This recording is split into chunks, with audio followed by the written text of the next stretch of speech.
Hadirin hadirat sekalian, tanpa melengah masa, saya menyerahkan program ini kepada moderator Saudari Nurul Syifa Abdullah bagi mengupas tajuk kita pada malam ini dengan lebih mendalam. Dengan segala hormatnya, dipersilakan.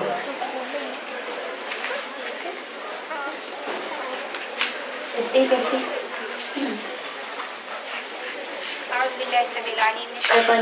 Bismillahirrahmanirrahim.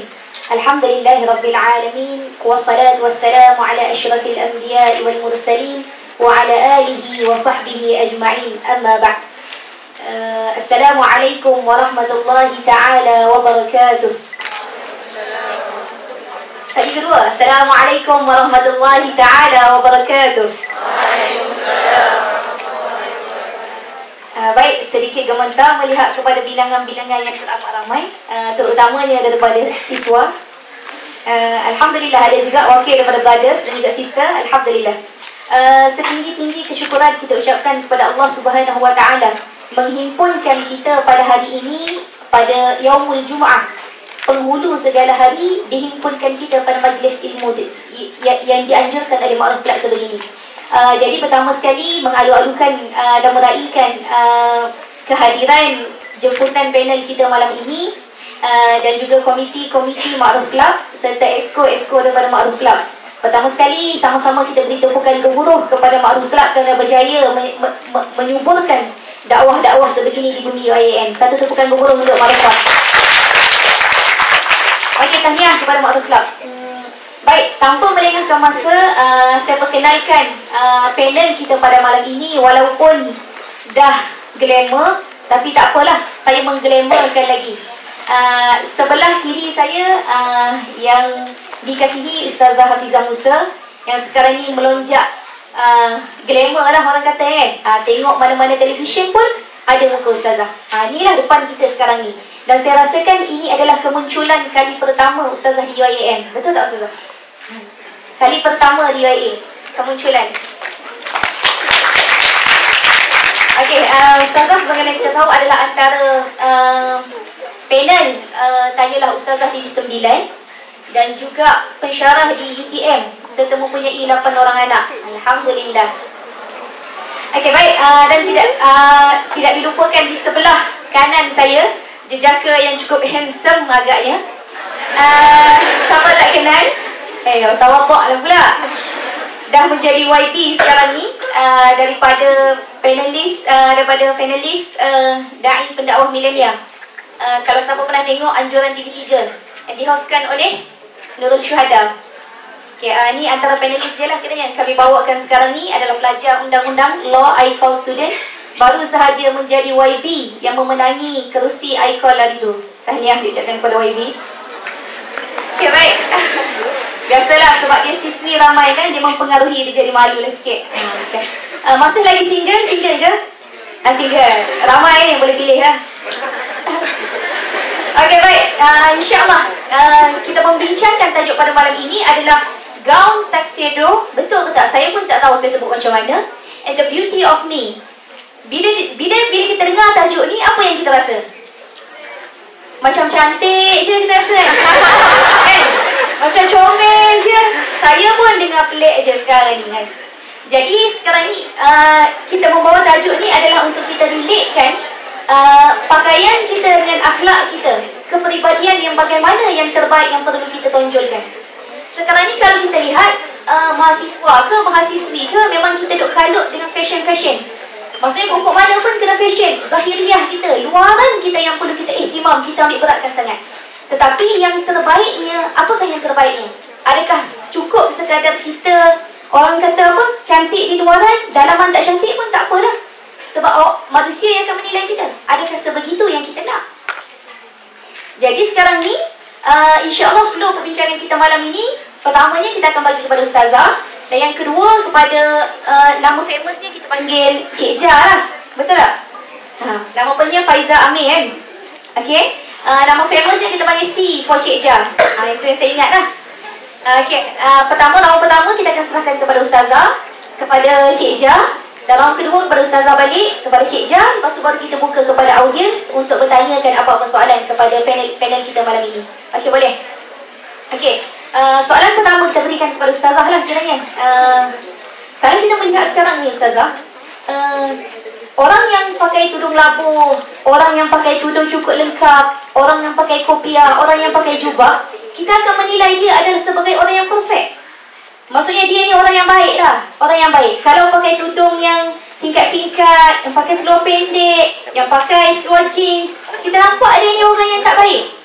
Ini adalah realiti yang berlaku dalam pemikiran manusia kita sekarang ini. Tambah-tambah kita di UIA, kita fikir macam itulah.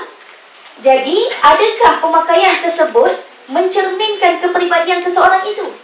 Dan Ustazah boleh terangkan sikit berkaitan konsep kecantikan yang sebenar. Adakah akhlak dalaman ataupun luaran itu sendiri? Okey, silakan kepada Ustazah.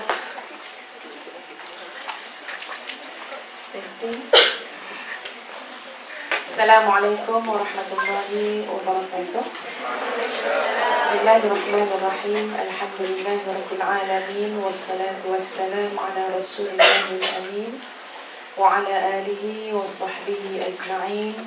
Subhanaka la ilma lana illa ma 'allamtana innaka antal alimul hakim. Rabbi shrah li sadri wa yassir li amri wahlul 'uqdatam min lisani yafqahu qawli. Rabbi yassir wa la tu'assir wa tammim bil khair.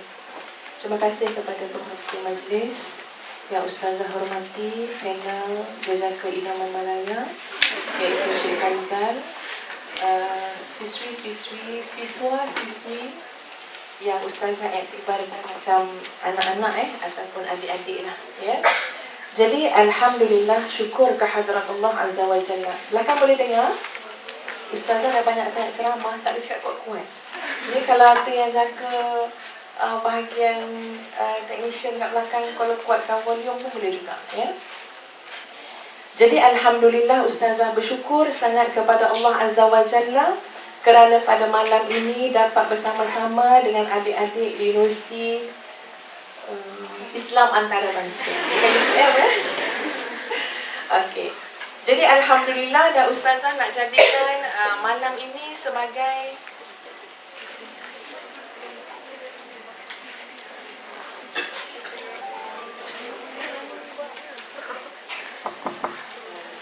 dan insya-Allah Ustazah nak jadikan malam ini, ya, adik-adik sekalian, sebagai ruang untuk Ustazah berkongsi pengalaman. Sebab Ustazah juga pernah muda macam adik-adik semua, dan lagi comel masa muda daripada sekarang. Jadi pernah rasa muda, dan Ustazah tahu apa yang menjadi impian adik-adik semua. Ya, kalau sebut tentang kecantikan, biasanya kecantikan ini sinonim dengan siapa dia, para siswa? Ini siswa soleh, ya. Tanya pun tak jawab, ya. Sinonim dengan para perempuan, dengan para siswi, dengan para muslimah yang memang nalurinya sukakan keindahan dan sukakan kecantikan, tak salah pun. Ya, tapi Ustazah nak tanya dengan audien kita, dengan adik-adik sekalian, bagaimana kita menilai kecantikan tersebut terlebih dahulu? Adik-adik kenal Lady Diana? Tak kenal? Siapa yang kenal? Cuba angkat tangan. Angkat tangan tinggi-tinggi boleh? Lady Diana, kenal tak? Yang kenal angkat tangan. Memang soleh sungguh, tak kenal. Kalau sebaya Ustazah umur tua-tua macam ni, memang kenal Lady Diana. Sebab Lady Diana ni satu ketika dulu, adik-adik sekalian, merupakan ikon yang sangat cantik. Ya, diwar-warkan, dipromosikan oleh para paparazzi. Lady Diana ini adalah isteri kepada Putera Charles. Ya, kenal Putera Charles? Bukan anak dia, Putera Charles. Ya. Jadi kan Lady Diana ni, masa Ustazah kecil-kecil dulu, darjah 1, darjah 2, masuk salon nak gunting rambut. Kalau nyonya tu tanya, nak rambut macam mana gunting, tak payah tengok dah buku. Sebab kita akan kata, gunting macam Lady Diana. Tahu macam mana fashion Lady Diana? Rambut belah tepi. Ada sini rambut belah tepi? Ya. Kalau ada tu macam Lady Diana. Ya. Rambut dia belah tepi. Jadikan kok mana pun orang salon tu buat, asalkan kita tengok cermin belah tepi, macam Lady Diana lah. Ya, walaupun hidung tak mancung, pipi tu sorong-sorong. Ya, jadikan adik-adik sekalian, itu gambaran yang diwar-warkan dalam dunia oleh paparazzi cantiknya Lady Diana. Dan Ustazah adalah salah seorang peminat kecantikan beliau. Ya, kalau bagi letak muka dalam majalah, laku laris majalah antarabangsa international. Tengoklah muka dia daripada sudut kiri, sudut kanan, sudut atas, sudut depan. Mana-mana memang cantik. Kita tak macam tu, betul kan? Kita kalau ambil gambar, tengah dia, jangan sebut tengok. Nanti tak comel gambar. Kita pun sedar diri kan, ya? Tapi Lady Diana tak. Kok mana sisi angle? Masya Allah, memang cantik Allah jadikan. Soalan Ustazah adik-adik sekalian, Lady Diana kahwin dengan Putera Charles, bahagia ke tak bahagia? Padahal satu dunia tertawan melihat kecantikannya. Memang cantik, manis. Ya. Tapi bila sampai dalam rumah tangga, perkahwinan dengan Putera Charles tidak bahagia. Yang menyebabkan huru-hara rumah tangga, rupa-rupanya Putera Charles telah jatuh cinta. Dia dalam diam-diam meminati seorang wanita. Siapa tahu nama wanita tu? Masya Allah, ini bidang apa ya? Apa ya? Nama dia Camelia. Camelia ni umur berapa adik-adik semua? Makcik Camelia. Macam tu ya, makcik. Ya, Ustazah kadang-kadang tengok, ya Allah, kok mana sudut yang lawa ni Camelia ni? Ya, kalau banding dengan adik-adik UIA, jauh lawa adik-adik UIA. Cuma Putera Charles tak datang UIA je. Kalau datang tak jumpa dah kita malam ni. Semua dah jadi bini Putera Charles. Putera Charles boleh minat dengan Camelia, yang minta maaf cakap lah, nak banding dengan Lady Diana, bukan bandingannya. Kedutnya banyak, orang tua. Ya, memang tak lawa sangat lah. Ya. Nak banding dengan Lady Diana. Tetapi itulah yang akhirnya menambat hati Putera Charles. Kalau kita kaji dari sudut nilai, apa benda yang menyebabkan manusia tu boleh akhirnya tak seronok tengok yang lawa, memilih yang dari segi fizikalnya tak cantik sangat. Ini adalah satu signal adik-adik sekalian. Ya, satu signal fitrah manusia boleh menilai kecantikan yang sebenar. Kecantikan bukan letak pada wajah sahaja, bukan letak pada luaran sahaja. Kecantikan yang menyenangkan jiwa, yang boleh bertahan lama, letaknya pada nilai-nilai yang mungkin ada pada diri seseorang. Nilai ni kita akan tahu bila kita bergaul. Masa-masa macam ni tak nampak pun nilai apa yang ada pada Syifa. Nilai apa yang ada pada penceramah muda kita. Nilai apa yang ada pada Ustazah, tak nampak. Bila kita bergaul, kita akan nampak nilai tersebut. Dalam kajian-kajian dan pengamatan, bukanlah kata Ustazah buat PhD tentang Putera Charles, ya. Tapi tengok-tengok jugalah. Ustazah dapati, ya adik-adik sekalian, di antara perkara, nak datang di mana ya?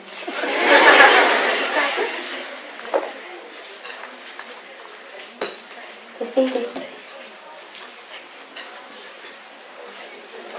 Sampai mana tadi? Kajian dah pun ni kan, ya? Dalam pengamatan Ustazah, Camelia, dia ada nilai barangkali seorang pendengar yang baik. Betul tak? Betul. Dia pendengar yang baik. Nilai itulah. Tapi kita sekarang bukan nak bincang tentang Lady Diana ataupun Camelia. Ustazah nak gambarkan adik-adik sekalian, sebagai seorang Muslim dan Muslimah, kita bukan bercakap tentang nilai semata-mata, tetapi ada yang lebih dalam daripada itu, yang menentukan kecantikan kita long lasting, tahan lama, iaitu soal akidah, kepercayaan dan keyakinan. Sebab itu adik-adik sekalian, Ustazah bolehlah kongsikan banyak juga cerita-cerita bagaimana anak-anak yang sebab dunia hari ini betul-betul menilai kecantikan dengan rupa paras. Setuju tak? Sebab itu ya Allah, produk kecantikan berapa banyak melambat-lambat dalam pasaran. Hari ni buat produk kecantikan, tahun depan jadi jutawan dia punya pengasas produk. Nak bagi tahu, ramainya orang beli produk kecantikan. Produk kecantikan mesti ada beberapa kriteria. Yang pertama, mesti boleh mengelupaskan kulit yang hitam menjadi putih. Ya, biarpun nanti bila buka tudung leher dengan kulit muka jauh semua beza. Ya, tapi itulah inilah syarat-syarat produk kecantikan hari ini. Sebab diletak lagi, dikhususkan lagi, cantik tu mesti putih. Cantik tu mesti, siapa yang letak ni adik-adik? Dan apakah kita nak agungkan trend ini, nak bawa? Sebab Ustazah cakap ni, bila budaya melihat, trend melihat kecantikan seperti itu, kita tak ada panduan untuk rujuk pada Quran dan Sunnah, sebenarnya ada efek yang sangat banyak dalam pendidikan. Ni Ustazah ambil contoh bagaimana dalam satu ceramah Ustazah, ada seorang anak muda. Ustazah rasa anak muda tu dah yang tulis surat tu, ya, dia tulis atas kertas, dia tak tanya. Dia tak tanya dengan lisan lah, dia tanya menulis. Dia kata, Ustazah, mak saya kalau marah dia akan sebut macam-macam yang tidak elok pada tubuh badan anak tu lah. Dia kata hitam lah, budak gemuk lah, macam-macam lah, ya. Benda tu dah jadi satu penilaian dalam masyarakat. Ya, sebab itu adik-adik sekalian, adik-adik yang ada dalam dewan ini, Ustazah harap sangat tolong lihat satu benda yang lebih besar daripada kecantikan luaran. Ya, sebab kecantikan luaran ni memang Allah bagi tak sama adik-adik. Ya, ada yang putih, ada yang hitam, ada yang kelabu asap, ada yang ya, macam-macam lah, yang berbeza lah. Kerana Allah itu Maha Pencipta, ya, tapi Allah Maha Adil. Nilai yang paling ampuh yang menjadi pakej utama sebuah kecantikan ialah apa yang ada dalam diri masing-masing, keyakinan, keimanan, akidah yang sahih terhadap Allah Azza wa Jalla. Itu yang menjadikan sangat cantik dan indah. Adik-adik yakin yang cakap Ustazah ni? Tidak yakin. Sangat keyakinan ke jual ini, ya? Yakin tak? Bahawa kalau kita nak nampak cantik, ni yang dalam ni, Ustazah ambil contoh ya adik-adik, sangat seksa bergaul orang tak yakin. Ambil contoh, kita naik kereta dengan orang yang tak confident bawa kereta. Ada orang sini tak confident bawa kereta, tapi nak juga sewa kereta, ya? Nak pergi program ke apa, kita naik dengan dia, dia bawa kereta. Apa rasa duduk dengan orang tak yakin? Selamat. Lori. Selama ini kita tak pernah kisah berselisih dengan lori ke api ke apa ke, tapi sejak duduk dengan orang tak yakin ni, dia takut ke lori, dia takut ke trailer kan. Kita takut sekali kan. Seksa duduk orang tak yakin. Secantik mana pun tilalak penuh kat muka ni, tapi kalau itulah perangai dia, cantik kan nampak? Tak lawa pun. Ya, dan bayangkan untuk kehidupan yang lebih panjang dalam rumah tangga. Dapat pasangan yang tidak ada keyakinan, tidak ada akidah yang mantap. Tak seronok adik-adik. Ya, nak buat keputusan tak boleh. Asyik-asyik ragu, bang kita tukar keputusan kita, bang esok tukar lagi. Tak ada pendirian. Ya Allah ya Tuhan, bukti dah banyak di luar sana. Indah rupa itu hanya khabar sahaja. Ya, maknanya bukanlah sesuatu yang terlalu penting sangat, walaupun Ustazah tidak menafikan itu sebagai satu bonus lah, ya, kepada orang-orang yang memang Allah telah kurniakan dia kecantikan luaran. Ya, tapi itu bukan keutamaan yang harus kita lihat. Sebab ada ramai orang yang boleh membina kecantikan dia, izzah, kemuliaan dia dengan nilai yang ada dalam diri dia. Dan nilai tersebut adik-adik, akidah tersebut nampak. Akidah adalah, Ustazah buat perumpamaan macam ni lah, akidah ni macam bahan kimia. Ya, bahan kimia, kalau kita campur dengan apa-apa pun, dia akan ada respon, tindak balas. Akidah macam bahan kimia. Ya, dia ada tindak balas dalam kehidupan. Tindak balas kepada fikrah, tindak balas kepada kita punya amalan, percakapan, akhlak dan sebagainya. Sebab itu salah orang yang kata, ya, luaran saya tidak menggambarkan dalaman saya.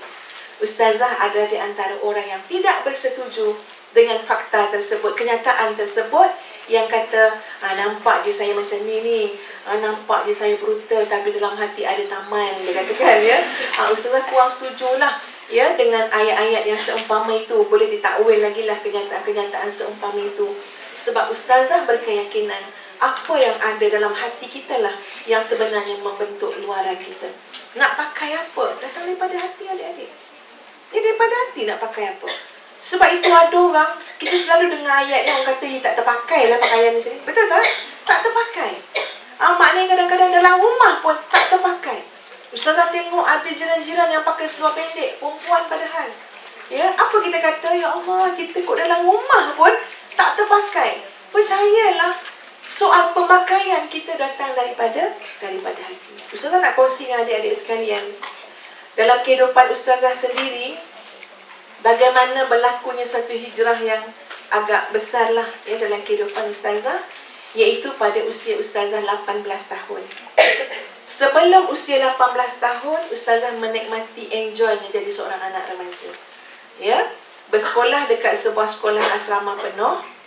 Tak payah cakap lah sekolah apa sekolah ... Sekolah menengah agama boarding school ya. Sekolah kat situ, seorang anak kampung masuk sekolah boarding school, bergaul dengan anak-anak bandar. Ya, ustazah anak luar bandar, anak orang kampung. Sekolah dekat sana, dan ustazah macam anak-anak lain, adik-adik sekalian, sangat fashionable. Padahal baru tingkatan 3, tingkatan 4, sebab ustazah bergaya dengan baju kakak-kakak ustazah. Ya, jadi sekali tengok ingatkan cikgu ya, sebab gaya mengalahkan cikgu. Semua maknanya zaman-zaman remaja lah, bergaya, berpower. Ya, zaman dulu berpower dia tak sama macam sekarang Zaman dulu tak ada handphone. Kalau ada handphone pun besar daripada ya. Ustazah tak suruh adik-adik berpower, berkapal Ustazah cerita pengalaman hidup ustazah untuk jadi teladan dan sempadan ya. Tapi zaman dulu tahun berapa 80-an kot ya.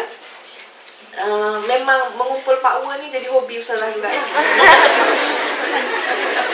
Sebab dia bukan apa dia bukan ada macam sekarang mana ada handphone. Sungguh selamatlah zaman tidak ada handphone ni ya. Tapi dekat sekolah boarding school tu, dia setiap minggu dia akan letaklah dekat satu whiteboard tu nama-nama top 10 pelajar-pelajar perempuan seluruh boarding school tu. Budak-budak nakal lah yang buat tu. Dan alhamdulillah nama saya selalu naik. Dia tengok je cerita dulu ni ya. Ada nama tu, apa orang kata tersengih tengok nama tu ada ya. Maknanya sama nakal lah, yang lelaki pun nakal, yang ni pun boleh tahan juga. Tapi kan adik-adik sekalian, cuma tak separah zaman sekarang lah. Dulu pak-wu pun ada boyfriend, tak pernah jumpa ya. Cuma declare je dia boyfriend kita, tapi tak pernah jumpa, tak pernah bercakap ya. Pergi sekolah semangat ya, orang lain pukul 7.30 baru sampai kelas, ustazah 6.45 datang dah. Sebab nak tengok bawah meja dia surat tak ya. Siapa yang nak minat pun tulis surat bawah meja letak. Nanti tengok dah orang blok sana, kat abang yang mana satu yang bagi surat ni. Itu zaman-zaman dulu lah adik-adik. Allah beri hidayah yang ustazah sangat mensyukuri saat itu pada usia 18 tahun. Daripada seseorang yang biasa je lah, happy-go-lucky dan sebagainya, tak pernah terlantik pun jadi AJK Musalla ya. Apatah lagi terfikir dari ustazah kat sini. Pada usia 18 tahun, lepas SPM, ustazah masuk Nilam Puri, kelas persediaan untuk pergi ke Jordan. Di sanalah dengan izin Allah, dengan kuasa Allah, Allah ada tentera yang namanya hati adik-adik. Ustazah tak semena-mena jadi macam terlalu tidak tenang. Tak semena-mena. Tak ada sebab pun. Kalau orang tanya sebab apa, tak ada sebab. Sampai mak ustazah kata, agaknya kena sampuk budak ni ya? Kena buatan orang. Tapi ustazah tahu tak ada siapa nak buat ustazah ya? Tak tenang. Ya Allah, apa benda yang aku cari? Kenapa? Sangat tidak tenang. Ustazah menangis dan badan jadi kuah kering macam orang sakit pada usia 18 tahun. Tak dapat nak gambarkan apa sebenarnya, tak tahu. Nak cakap dengan orang pun tak tahu. Tapi ustazah ketika tu sampai cakap dengan mak, dia tak nak belajar lagi lah, nak duduk rumah je lah. Mak kata takkan nak kahwin dah, umur 18 dia kata. Jadi kan masa tu dekat Nilam Puri, ustazah ingat detik-detik yang sukar ustazah lalui masa tu, tak dapat nak bergaul dengan orang sebab hati tidak tenang. Ada rasa yang tak dapat nak diluahkan. Ustazah nak cerita pun tak erti. Ya, jadi ustazah banyak menyendiri, tak ikut program kursus untuk persediaan bahasa Arab ke Nilam Puri. Selalu duduk dalam bilik. Tak pergi pun dalam kuliah. Kalau pergi kuliah pun sedih, murung. Tak tahu nak gambarkan macam mana. Sehinggalah seorang sahabat ustazah, seorang wanita gadis yang sangat cantik dan dia memakai purdah. Ya, masa tu memang tenang tengok muka gadis orang ni. Buka purdah tu rasa macam bersinar-sinar bilik tu ya.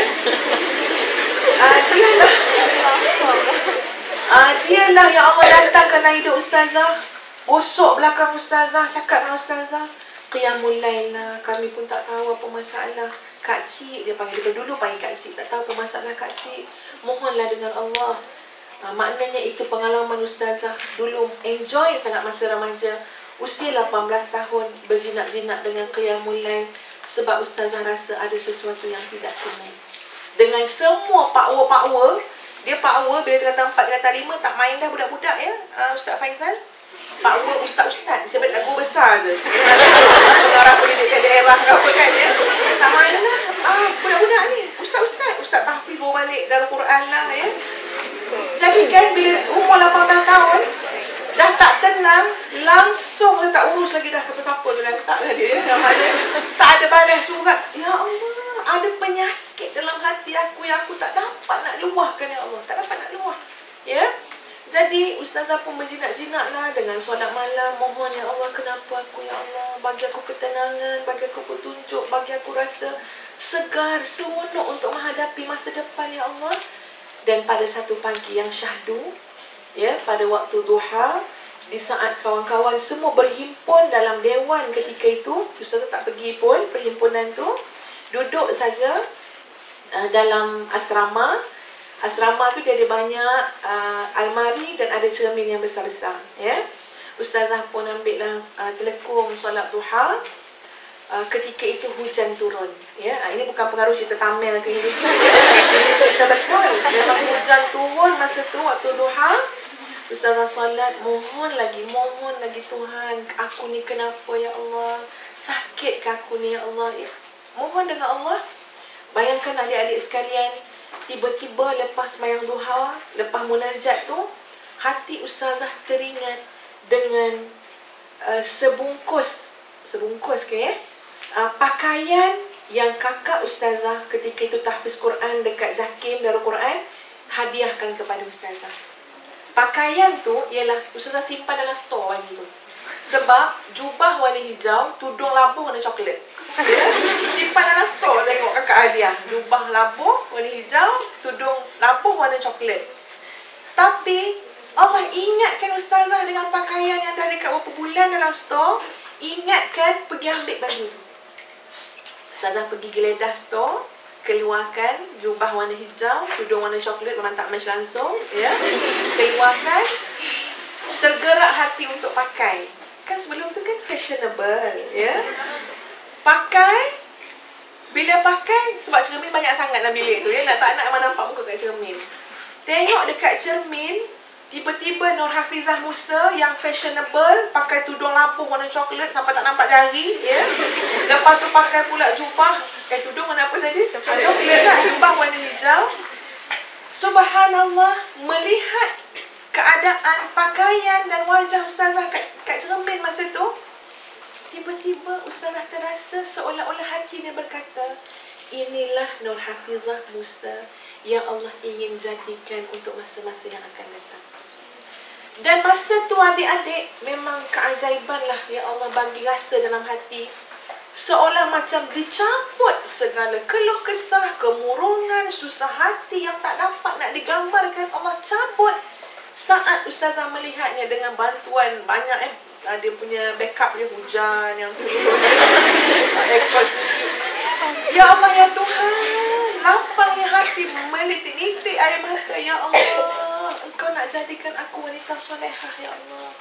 Engkau nak jadikan aku supaya bertanya apa yang aku nak cari dalam hidup, apa benda yang aku nak hijrah, yang bagaimana yang patut aku lakukan. Package hijrah tersebut, ustazah terus sujud syukur.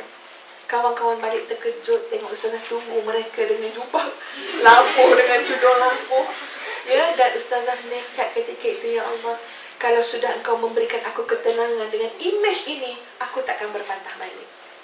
Rupanya itulah maknanya ustazah nak kaitkan adik-adik. Mesti perubahan kita, hijrah kita mesti ada kait dengan penampilan kita.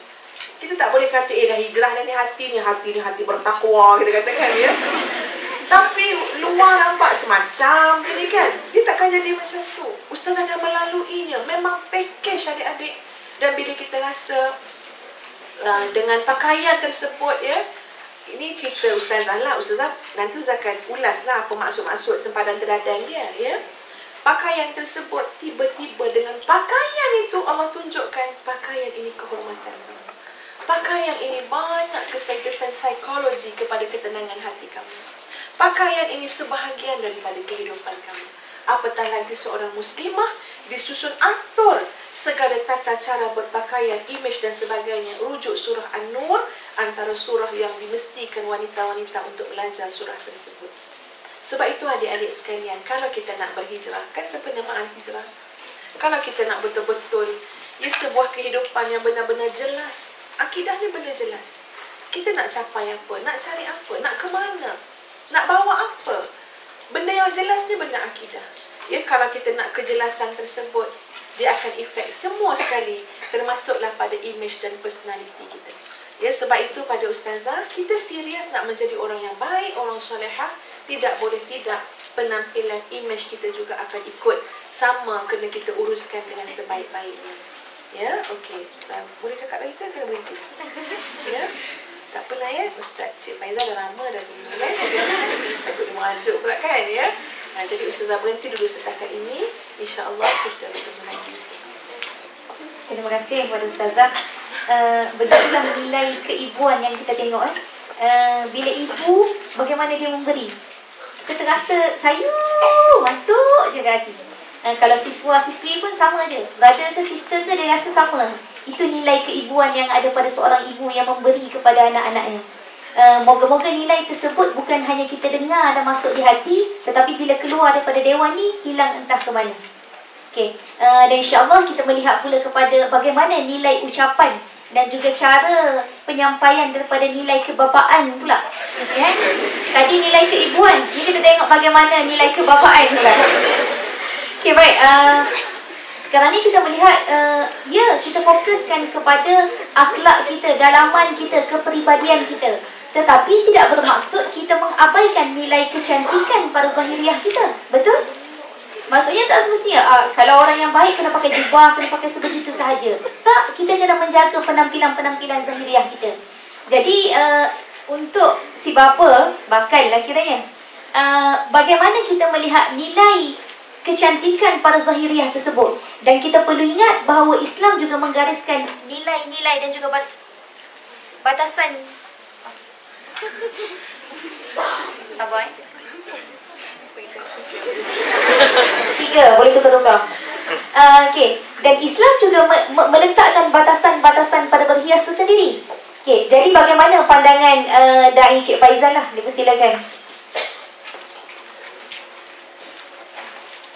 Bismillahirrahmanirrahim. Jika saya seorang bapa, mana emaknya? Bahkan.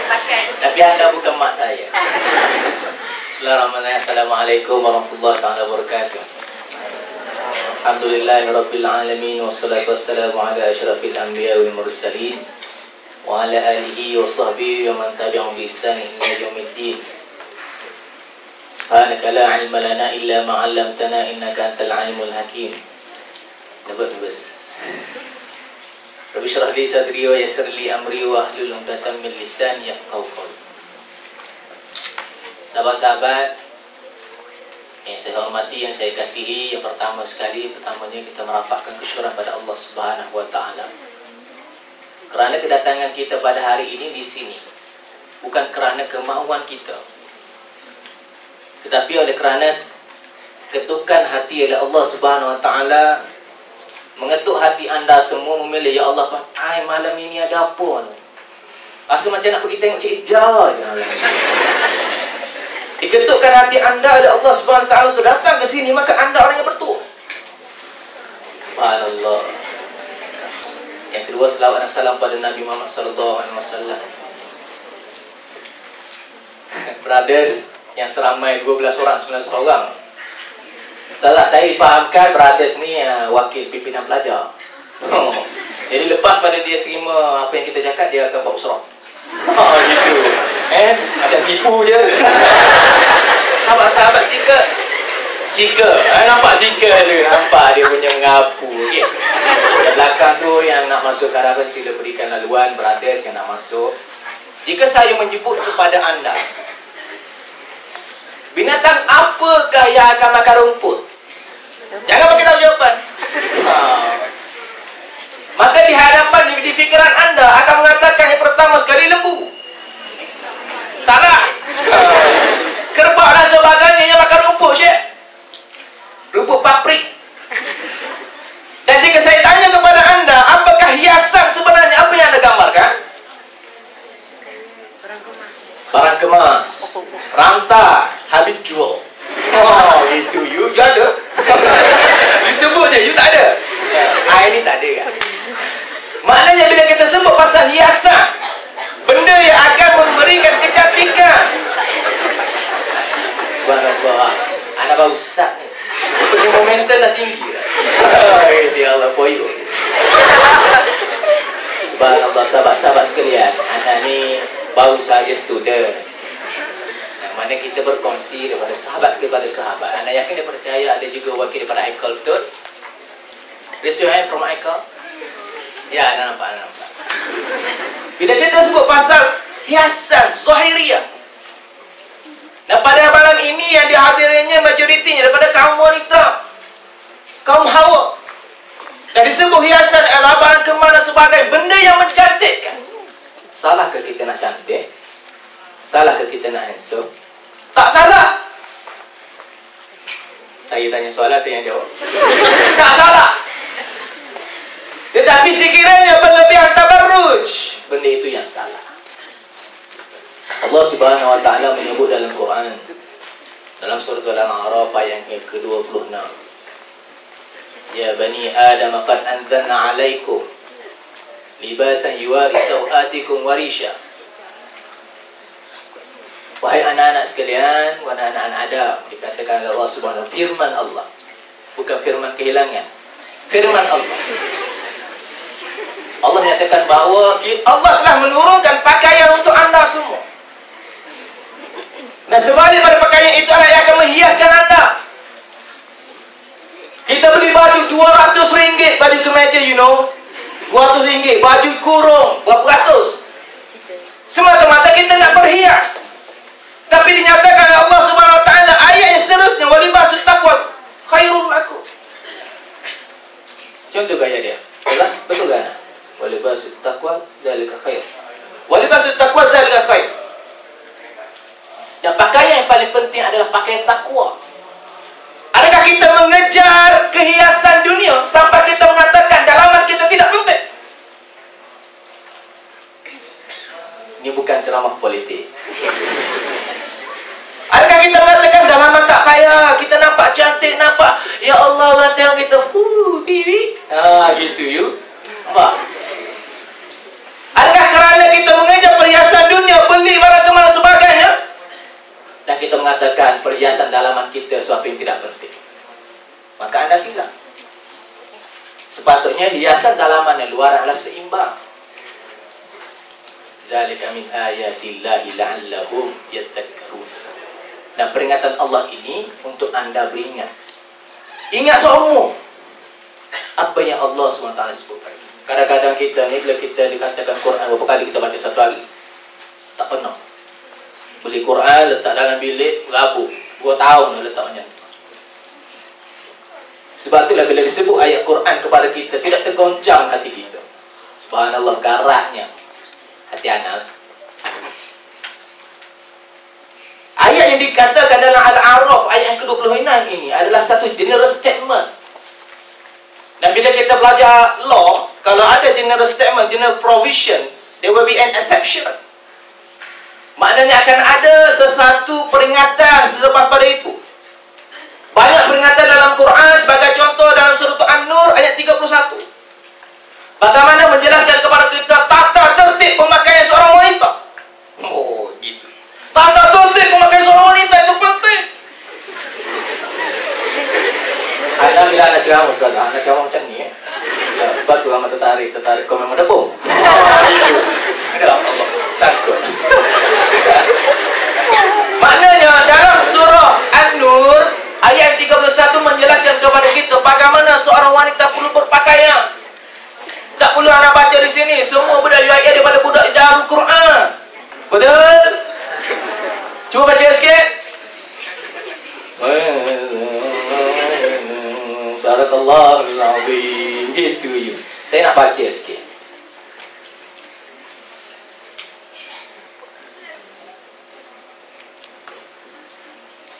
saya baca maksud ya.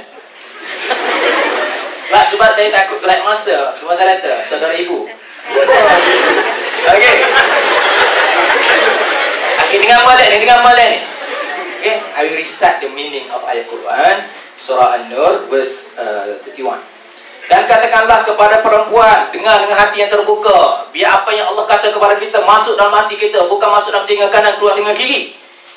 Oh, macam jawapan pula. Dan katakanlah kepada para perempuan yang beriman, dan mereka yang menjaga pandangan, agar mereka menjaga pandangannya dan memelihara kemaluannya. Dan janganlah menampakkan perhiasan, artinya aurat, kecuali yang biasa yang terlihat. Dan hendaklah mereka menutupkan kain kerudung, tudung dia ke dadanya. Dan janganlah menampakkan perhiasan auratnya kecuali kepada suami mereka, ayah mereka, ataupun ayah suami mereka, ataupun putra-putra mereka, atau putra-putra suami mereka, dan saudara-saudara mereka ila akhir hayat. Dalam ayat dalam surah An-Nur ayat 31 menjelaskan kepada kita bagaimana Allah sendiri menurunkan ayat supaya kita ni berjaga-jaga dalam kita nak berpakaian. Bukan anak yang turunkan ayat ni, Allah. Tak kala Allah yang menurunkan ayat sampai ke hati kita nak melawan. Bila tanya nak syurga atau neraka, kita kata nak syurga. Tapi bila kita, adakah anda mengikut Al-Quran? Saya ada Al-Quran, anda ada Al-Quran, saya ikut Al-Quran. Bagaimana dengan anda? Anda bila lagi? Walaupun ada perbahasan dalam ayat ini yang dibahaskan oleh Syekh Abu Ala Al-Madudi, yang dibahaskan oleh Hasan Al-Basri dan sebagainya, tapi poin yang kita nak bawa ialah kita perlu menutup aurat dengan pakaian kita, dengan perhiasan kita. Ini adalah satu peringatan Allah SWT kepada anda. Nak kata apa? Bukan kita nak haramkan perhiasan, tak. Perhiasan itu bagus, tapi sekiranya berlebihan hingga akan menampakkan tubuh badan anda dan sebagainya, ini sesuatu yang tidak elok. Kalau lelaki, saya yakin dipercayai satu benda yang senang sahaja ya. Pakai baju Melayu, pakai tuxedo, pakai suit, pakai kasut, pakai kopiah dan sebagainya, satu yang senang. Betul? Muslimat setuju? Setuju? Setuju atau tidak? Setuju. Tapi bila kita sebut pasal muslimat, satu benda yang kompleks. Muslimat perlu make up, betul? Yalah, you ni. Cuk panggillah sikit. Oh, gitu. Tetapi lelaki perlu make up atau tidak? Betul, saya nak bagi tahu satu cerita. Saya jumpa dengan seorang kawan saya. Tak kisahlah satu bilik atau tidak. Kantoi ya, kantoi itu ya.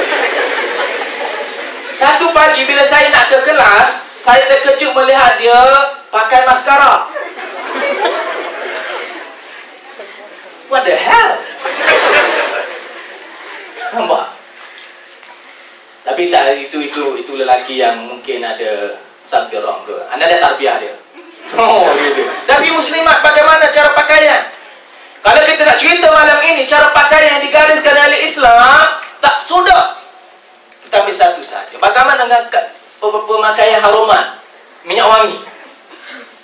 Hadis Abu Daud menyatakan bahawa Abu Hurairah menceritakan dia bertemu dengan seorang kawan dia, Abu Qasim. Abu Qasim kata macam mana wanita ini, dia ternampak seorang wanita. Wanita ini dia menunaikan solat, tetapi solatnya tidak diterima. Maka ditanya oleh Abu Hurairah, kenapa tidak diterima? Kerana beliau memakai bau-bauan cukup-cukup tebal, yang memakai bau-bauan yang cukup-cukup harum, dan dia perlu memandi seperti mana dia mandi hadas besar. Hadis daripada Abu Hurairah. Rasulullah kata bagaimana? Rasulullah mengeluarkan arahan, pakailah bau-bauan yang tidak tebal, pakai bau-bauan yang nipis. Bagaimana dengan kita sekarang ini? Kalau lalu seorang seorang muslimat atau muslimin lah, gitu. Lalu, 100 plus. Gitu. Anda tak pandai pun minyak wangi apa semua ni. Maknanya pakaian minyak wangi, memakai minyak wangi itu juga diambil kira dalam Islam. Bagaimana dengan suara? Adakah suara perempuan boleh dilunakkan? Tengok bola, tol gitu. Itu lelaki Anda ingat satu cerita seorang sahabat anda pergi makan kedai makan di Bukit Bintang Dia makan tu, datang seorang waiter pakai skirt dan sebagainya. Kita expect perempuan sekarang dia ambil dia ambil order, dia makan apa? Tengok I see man, dia punya asam boy tu ada. Asam boy tu rasa uzang besar ni kok. Dalam Islam, suara perempuan untuk yang perlu saja boleh maknanya untuk pengajaran Quran dan sebagainya dibenarkan.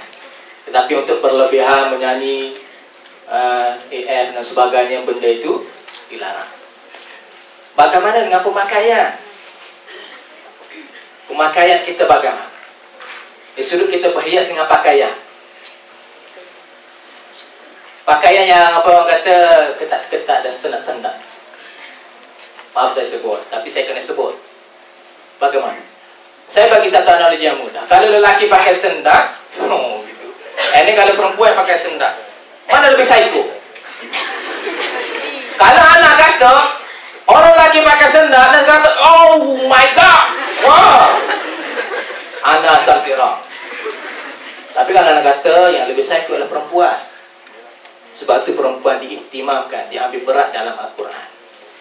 Nah, jadi masa itu dah cukup 2 minit lagi Ustaz, 2 minit lagi Ustaz. Ya, 2 minit. Maknanya sahabat-sahabat sekalian, apa yang kita nak tekankan ialah cara pemakaian kita.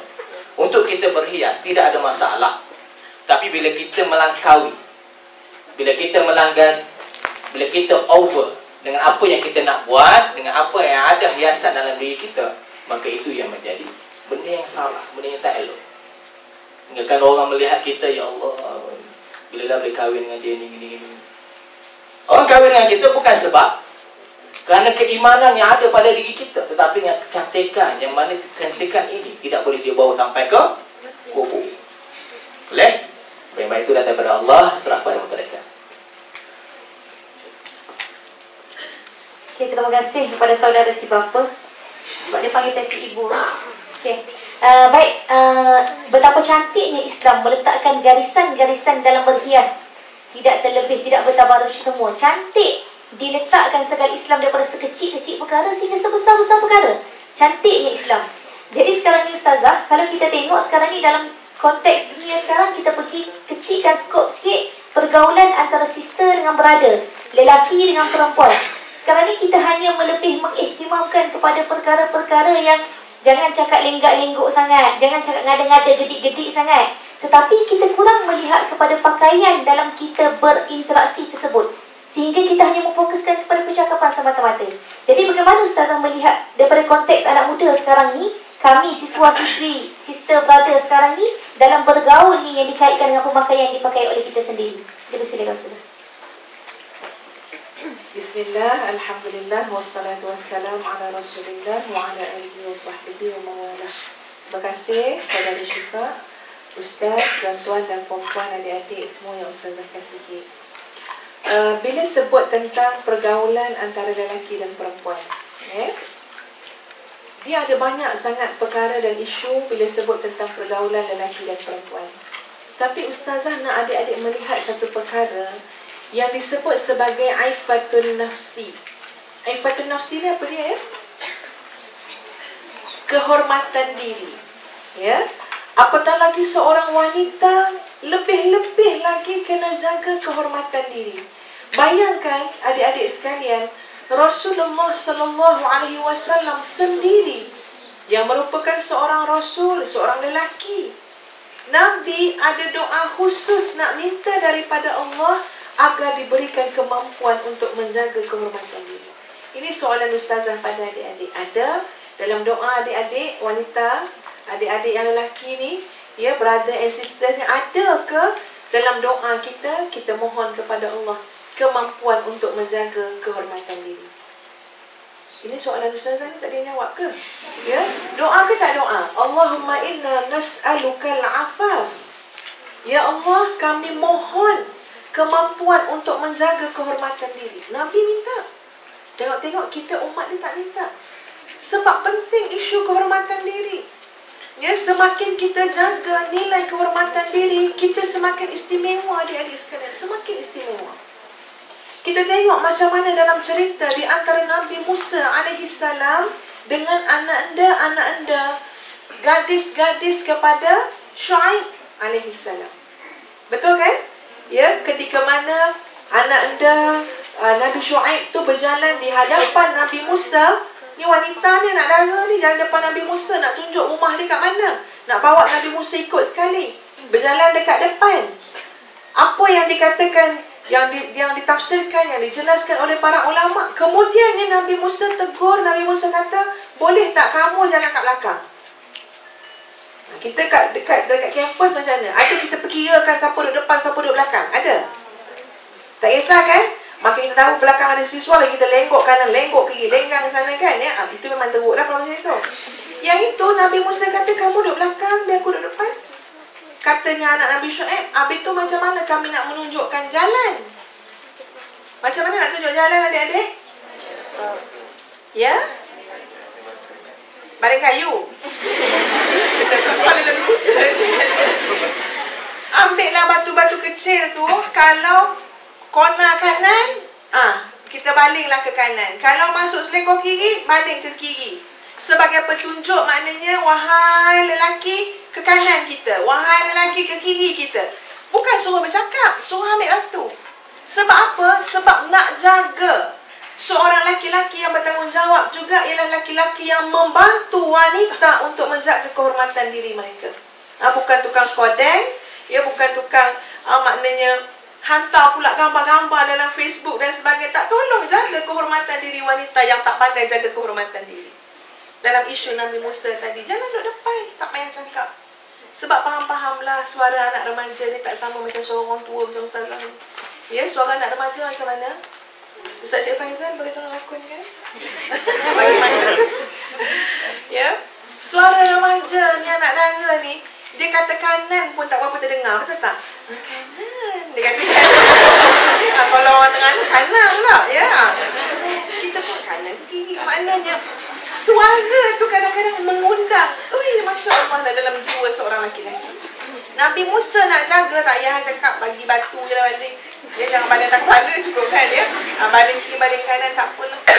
Sampai ulama kata begitu sekali menjaga aifatun nafsi, kehormatan diri. Biar kita berfikir dulu sebelum bercakap, berfikir sebelum berpakai, berfikir sebelum buat apa-apa. Sebab ada isu besar, isu menjaga kehormatan diri. Dan Allah sangat memandang tinggi kepada hamba-hambanya, khususnya para wanita muda-muda yang menjaga kehormatan diri. Sebab tu dalam pergaulan dengan laki-laki dah tahu sangatlah kat kampus ni. Ya, sebab ustazah pun orang kampus juga dulu. Ya, tudung labuh cara tudung labuh. Tudung singkat cara tudung singkat. Tudung labuh bercakap balik-balik pintu. Ya, masa dulu-dululah ya. Dekat apa ni, duduk rumah sewa. Jadi bila yang laki-laki datang nak hantar fail ke ya, ataupun nak tanya apa-apalah, dulu kan tak ada handphone ya. Nak apa-apa datang kat rumah tu, tapi tak masuk dalam, bercakap belakang-belakang pintu. Assalamualaikum, ukti dah ada belakang tu dah. Maknanya ada cara juga awak dakwah ni ya. Ustazah ni cakap terus terang sebab telah melalui proses tersebut, tapi tak buat di belakang pintu, sorry yang tu tak ada. Tapi sama perhatikan, tengok memang macam tu lah. So maknanya masing-masing akan cari jalan ni sebenarnya. Ya, cari jalan. Nombor satu, kita mesti fikir kita buat ini kenapa, apakah benda ini bertepatan ataupun tidak dengan syarak. Tengok kesan dia, apa sebab dia. Kalau dah rasa sesuatu tak kena pada hati, jelas Allah tunjuk benda ni patut kamu hentikan, tak sesuai, tak patut buat. Sebab benda-benda dalam hidup ni adik-adik nampak terus kesan dia pada hati. Kenapa tak boleh tidur malam lepas dengar suara di belakang pintu? Contohnya lah. Maknanya jangan jumpa belakang pintu lagi. Ya. Maknanya benda tu kesan dia tidak baik. So kita kena tengok. Kita menentukan bagaimana pergaulan. Pakaian memang tadi dah Ustaz dah cakap dah. Pakaian tu dah ada dah tata cara, ada, ikut sajalah. Ya, dengan yang bukan mahram. Laki-laki yang ada kat kampus ni kebanyakannya bukan mahram kita lah. Ya, sama ada kita nak jumpa sekejap ke tak jumpa ke sama. Kita keluar, itulah pakaian kita kena tutup aurat. Dari segi pakaian. Yang kedua, suara. Ya, suara tadi adik-adik. Tolonglah. Memang kadang-kadang suara perempuan ni lembut. Dia punya tone tu lembut. Ya, Ustazah bukan Roslan AF. Ya, tapi saya tahu dah tone, pitching, apa semua kan ya. Nah, suara ni ada tone. Ya, ada tone dia. Ada orang memang tone dia macam yang gold tadi. Ya, memang bertempik dia kerja dia kan, ya. Kawan dia kat situ je tanya, pergi tak nanti program? Memang suara tone dia namanya bertempik, ya. Ada orang tone dia adik-adik memang lembut. Dia memang lembut. Orang yang tone lembut, jaga syaitan cari peluang saja adik-adik sekarang. Ya, dah tahu tone kita lembut, lebih baik tak cakap, kita cakap. Betul tak kata? Lebih baik suruh kawan kita yang tadi suara semacam tu, biar dia cakap, tak ada apa pun. Yang kita ni lembutnya, dah keturunannya lemah lembut, ya. Masya Allah, tanya siswa, betul tak? Semacam tak dengar orang suara lembut-lembut ni. Walaupun muka tak lawan langsung, ya, tapi suaranya lembut. Suara lembut tu pun boleh menjadi jalan laluan syaitan untuk, ya, macam-macam fitnah yang akan berlaku. So, jaga. Keraskan sikit suara kita bercakapnya lagi. Tegaskan sikit. Tapi janganlah macam Laksmana perang pula kan. Heran pula. Maknanya kita kawan lah. Yang penting niat lah, niat. Dan kita nak tengok kesan dia. Kalau rasa dah ramai orang tegur, ubahlah, ya. Ustazah pernah dulu-dulu masa terlibat dengan dakwah, antara benda yang orang tegur tentang suara. Ya. Dia tegur, kata apalah suara bunyi tik nila, dia kata. Tik nila kan. Ustazah pun tak tahu tik nila bunyi macam mana. Dia kata suara bunyi tik nila. Dah lah ustazah ni nak jaga suara ni, cakap dengan adik kan. Dik, nanti nak ceramah ni, kalau nampak macam suara tu macam nak kelembut je, beliakkan mata tu kat belakang tu kan. Dia bagi isyarat. Adik ustazah belum start, dia dah beliak mata. Ustazah belum start cakap. Sudahnya masa tu rancangan pergi dalam radio, ustazah bertempik-tempik cakap. Dia dah punya pasal sebab dia dah beliak mata sebelum cakap. Akhirnya kawan-kawan hantar SMS, kenapa garang sangat? Pening kepala macam nak buat, ya. Sebab kita kena faham, mengenali diri kita sendiri, tone suara macam mana. Cari jalan lah tuan-tuan, ya, adik-adik. Ustazah jarang ceramah adik-adik, panggil tuan-tuan juga. Cari jalan, kita tahu kenal mana lebih kurang kita, ya. So kita buat yang baik ikut seperti mana yang Islam ajar. Yang penting niat betul, pelaksanaan betul, dan kita lihat kesan dia. Kalau dah banyak orang cakap, kadang-kadang penilaian orang tu juga kita kena ambil, ya, ambil berat juga. Sebab signal teguran daripada Allah kadang-kadang datang melalui manusia. Ya, jaga. Dan seterusnya tidak ada berlaku khalwat, ya, pergaulan kan, ya, tak ada berlaku khalwat dan sebagainya. Dan ustazah harap kalau kita bergaul dengan laki-laki dengan satu benda yang jelas, ada tujuan yang penting. Kalau sengaja-sengaja, ini adik-adik masih belajar. Ustazah dah tengok orang bekerja, adik-adik, dekat kafe, dekat kantin dia, suami orang dengan isteri orang boleh bergelak ketawa, makan semeja, bertepuk bertampar. Ustazah sampai, ya Allah, takut tengok. Ya Allah, kesian pun ada, takut pun ada. Ya. Dan beruntunglah adik-adik yang telah ditarbiah oleh ibu bapa, oleh sekolah, di mana kita memang rasa dengan laki-laki ni macam ada satu gap sangat. Sampai ketua, adik-adik ni dah tua, ya. Bukan adik-adik dah tua, ustazah dah tua. Sampai ketua, ustazah dah takut dengan orang lelaki. Sampai ketua. Ya, sebab kita dah dididik daripada kecil dan sekolah agama sampai tua, kalau ada hal saja kita cakap dengan orang lelaki. Tak ada hal nak sengaja-sengaja nak pergi makan-makan, tak pernah. Ya, kalau masuk pun katalah nak pergi Johor Bahru, UTM Skudai, pergi dengan mana-mana orang lelaki, makan, tak mungkin makan semeja, tak mungkin. Setakat hari tak makan semeja, carilah tempat walaupun seorang-seorang, duduklah seorang-seorang. Sebab kita rasa, ya Allah, ini bukan suami kita, ini bukan mahram kita. Dan kita rasa bangga adik-adik, rasa nikmat, lazat sangat menjaga kehormatan diri. Biarlah hidup kita ni sebagai seorang wanita terus menjadi rahsia bagi lelaki-lelaki yang lain. Tetapi tidak rahsia untuk suami, anak-anak dan kaum keluarga kita. Ya, jadi jaga kehormatan diri. Itulah di antara benda yang penting dalam pergaulan. Ya, dan dalam surah An-Nur sebut tentang waddul basar, tundukkan pandangan. Bukan pandangan je tunduk. Maksud yang sebenar, tunduk pandangan bersama-sama dengan tunduknya hati. Ya. Kalau pandangan tunduk dalam hati, ni warak aku ni, warak. Kalau baik tengok itu, ya. Tunduk pandangan bersama dengan tunduknya hati. Maknanya jaga hati. Ini kadang-kadang pandangannya tunduk, tapi hatinya siapakah dia jaga itu? Ya, ustazah nak fahamkan makna waddul basar. Jaga hati sebenarnya. Kita jaga hati melalui jaga pandangan. Jadi kita pun Ustazah faham dalam usia adik-adik ni, terutama Syed Faizal dalam usia adik-adik ni kita nak cari jodoh, betul kan? Betul? Ustazah ada anak tapi kecil sangat lagi. Yang baru jannah. Kita nak cari jodoh ya juga. Sebab ini dah umur orang nak mencari pasangan hidup. Sebab itu kadang-kadang yang tak berapa ghadul basar ni, inilah dia, muslimin. Bukan yang datang, yang tak datang. Dia tak berapa ghadul basar sebab yelah sambil-sambil tu nak tengok manakah yang boleh menjadi pilihan hati.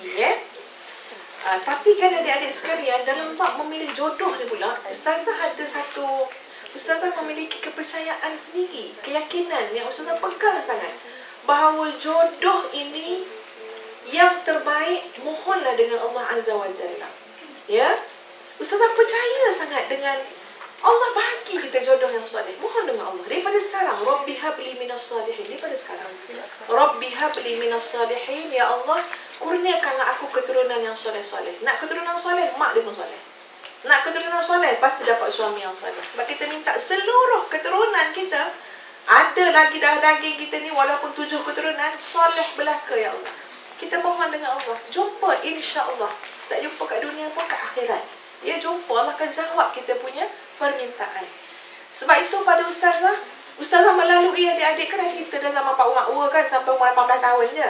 Lepas pada 18 tahun tak ada dah orang lelaki-lelaki, tak ada langsung. Tak ada langsung. Duduk belakang pintu pun rasanya ada 2 kali je kot. Sebab itu nak hantar file ke apa, ada persatuan. Persatuan Permaya namanya, Persatuan Mahasiswa Yarmouk.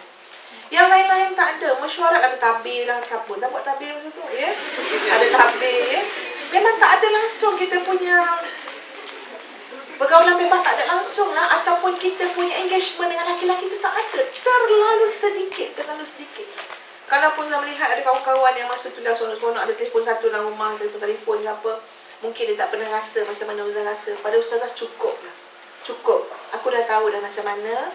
Selama beberapa tahun cukup, tidak akan paling ke belakang. Dan Ustazah harap anak-anak Ustazah pun tak ikut perangai mak dia yang dulu-dulu tu. Lepas 18 tahun, inilah doa dia. Ya Allah, ya Tuhan, macam mana kawan-kawan aku yang lain, aku pun nak jodoh yang baik. Aku yakin dengan kau ya Allah. Nama aku nak bergaul dengan orang lelaki-lelaki. Dia nak mengorat lagi, nak layan orang, cara-cara dakwah lah masa tu. Tidak lagi. Tidak. Tak ada langsung lelaki-lelaki. Tak ada surat satu pun daripada lelaki lepas usia 18 tahun. Dia tak ada langsung. Nama nak bercakap dalam telefon sekali tak ada langsung. Malah setiap kali ada urusan dengan lelaki-lelaki, Allah je yang maha mengetahui. Ustazah rasa silam yang Ustazah lalui itu, dia bukanlah teruk hubungan lelaki-lelaki, tapi rasa cukup dah, tak nak ada hubungan apa-apa. Berdoa saja dengan Allah. Dalam keadaan tak kenal mana satu arsyad, mana satu ni nama, macam mana nak kahwin, tak kenal orang kan, siapalah agaknya yang nak, tapi Allah mengatur jodoh Ustazah. Ustazah istikharah saja, istikharah.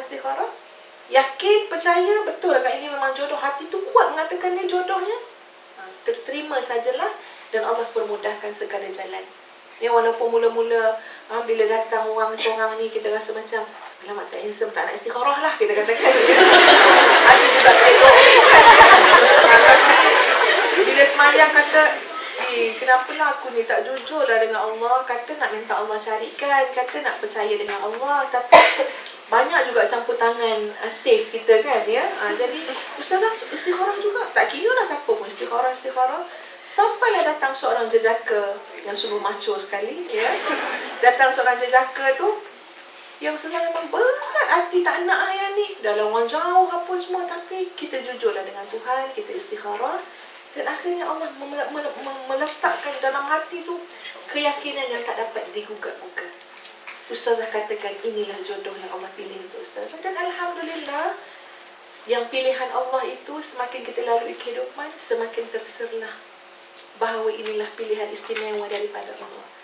Seorang suami yang boleh bangun malam, pakaikan pampers anak. Ustazah nak pergi ceramah, dia tolong buatkan nota. Dia tak pernah komplain nak pergi mana. Dia kata, dalam lembah Kelang nak sampaikan dakwah, pergilah, tak apa. Anak-anak dia boleh uruskan. Hari kahwin, dia baru beberapa tahun kahwin, dah hadiahkan seorang bibi, pembantu rumah, untuk memudahkan kerja sebagai isteri. Pada Ustazah, pilihan Allah tu yakin dan percaya yang terbaik. Jadi jangan takut, saya tak berkahwin dengan lelaki-lelaki, Ustazah tak ada jodoh lah saya. Tidak. Mohonlah dengan Allah Azza wa Jalla. Baik, kita ada berapa round? Habis dah round? datang sekali ni, pertama kali muncul ni. Adik-adik sekalian, Ustazah nak habiskan package kecantikan tadi. Nak nawar kan? Ya? Nak cerita. Cantik ni penting ya, terutama bagi wanita. Setuju muslimin? Muslimin ni memang baik betul lah ya. Dapat yang umur ni tahulah ya. Cantik ni penting, dan cantik ni jangan kita ikut yang media war-warkan gitu begini ya. Pada Ustazah cantik ni package. Yang pertama sekali mesti ada package keimanan. Ya, yang dalam itulah cerita tadi. Yang kedua package kebersihan. Ustazah dah melalui rumah tangga adik-adik dan banyak pengamatan pada macam-macam rumah tangga. Ada orang lawa nampak zahir dia, tapi rupa-rupanya tidak bersih. Hati tidak bersih, tubuh badan tidak bersih, tak pandai jaga kebersihan bilik. Ni kalau asrama lah. Ya, tak pandai jaga kebersihan lokal, tak pandai jaga kebersihan. Nanti lama-lama dah kahwin, itulah perangai dia. Janganlah kita kata, ini tak apa, nak dara je, ya. Kalau dah kahwin nanti lokal kilat, takkan ada je, ya. Nak jaga lokal sendiri lagi, lokal suami lagi, ya. Tolong faham kecantikan sangat terkait rapat dengan kebersihan. Ustazah cakap ni dah lalui kan adik-adik kan? Kadang-kadang pergi bilik asrama, ada yang sampai kata, jangan masuk dulu. Dia kata, apa hal? Ada apa dalam tu? Nanti nak kemas, dia kata. Setengah jam kita tunggu kat luar. Bila kita masuk, kita pun heran. Apa yang dia kemas? Rupanya memang tak reti berkemas. Kalau itulah rupanya berkemas, ya. Ya Allah, ya Rabbi, macam-macam karakter wanita ni ada. Tolong adik-adik, kecantikan sangat terkait rapat dengan kebersihan. Tolong pandai kemas diri, kemas bilik, kemas rumah. Besok nak kemas rumah tangga. Kalau tak pandai kemas rumah tangga, sorry suami nak pandang kita sebagai orang yang cantik. Pengotor dia nampak. Ya? Dan Ustaz cakap, sebab dah banyak sangat dah. Antara sebab-sebab perceraian juga sebab isteri tak pandai menguruskan rumah tangga dengan baik. Isteri lawa tak? Lawa zahir. Tapi tak ada ciri-ciri kebersihan. Yang kedua, ciri kesihatan. Cantik sinonim dengan sihat. Ya? Satu ketika dulu Ustazah tak ada pula orang cakap dengan Ustazah tentang penekanan terhadap kesihatan khususnya wanita yang bermula daripada usia kita balik. Tak ada pula orang betul-betul bagi Ustazah poin tu. Ustazah tahu benda tu setelah Ustazah tua dan kita melalui proses tidak sihat, mula dapat hasil daripada penjagaan kesihatan. Sebab tu, saya cakap dengan adik-adik yang masih muda-muda, tolong jaga kesihatan diri dengan baik. Ya, maksud Ustazah, kesihatan tu sangat sinonim dengan kecantikan, dan kesihatan bermula daripada sekarang penjagaannya. Adik-adik kena ikut aturan Islam. Islam atur untuk kita sihat. Siang bukan masa untuk tidur. Ada tak yang tidur siang kat sini? Ada yang bangun pukul 8, pukul 9. Tolong nak jaga kesihatan, ikut aturan Allah. Siang masa untuk menuntut ilmu, masa untuk bekerja, masa untuk keluarkan peluh, masa untuk aktiviti tubuh badan kita lasak dan sebagainya. Itu waktu siang. Malam untuk apa? Tidur, berehat. Berehat pun ada limitation dia, ya. Maknanya nanti ada masa kita bagi masa kita dengan Allah Azza wa Jalla. Berapa ramai siswa-siswi tidur pukul 12 tengah malam, tidur pukul 1 pagi. Kesan dia bukan hari ni adik-adik, 10 tahun lagi, 15 tahun lagi, habis sistem hormon dalam badan kita terganggu. Sebab kita dah membiasakan lama dalam hidup kita, kita tak jaga sangat waktu tidur. Kita tidur lambat, kita bangun lambat. Subhanallah, bila Ustazah tak berapa sihat, satu masa tu lah tak berapa sihat, dekat selalu pergi hospital, baik dengan doktor-doktor, sampai Ustazah rasa patut jadi doktor dah Ustazah ni. Sebab dah tahu dah segala-gala. Doktor dah lukis, ini hormon, ini bulat-bulat, macam-macam dia lukis dalam badan. Ini kelenjar kita, ini fungsi-fungsi dia. Subhanallah.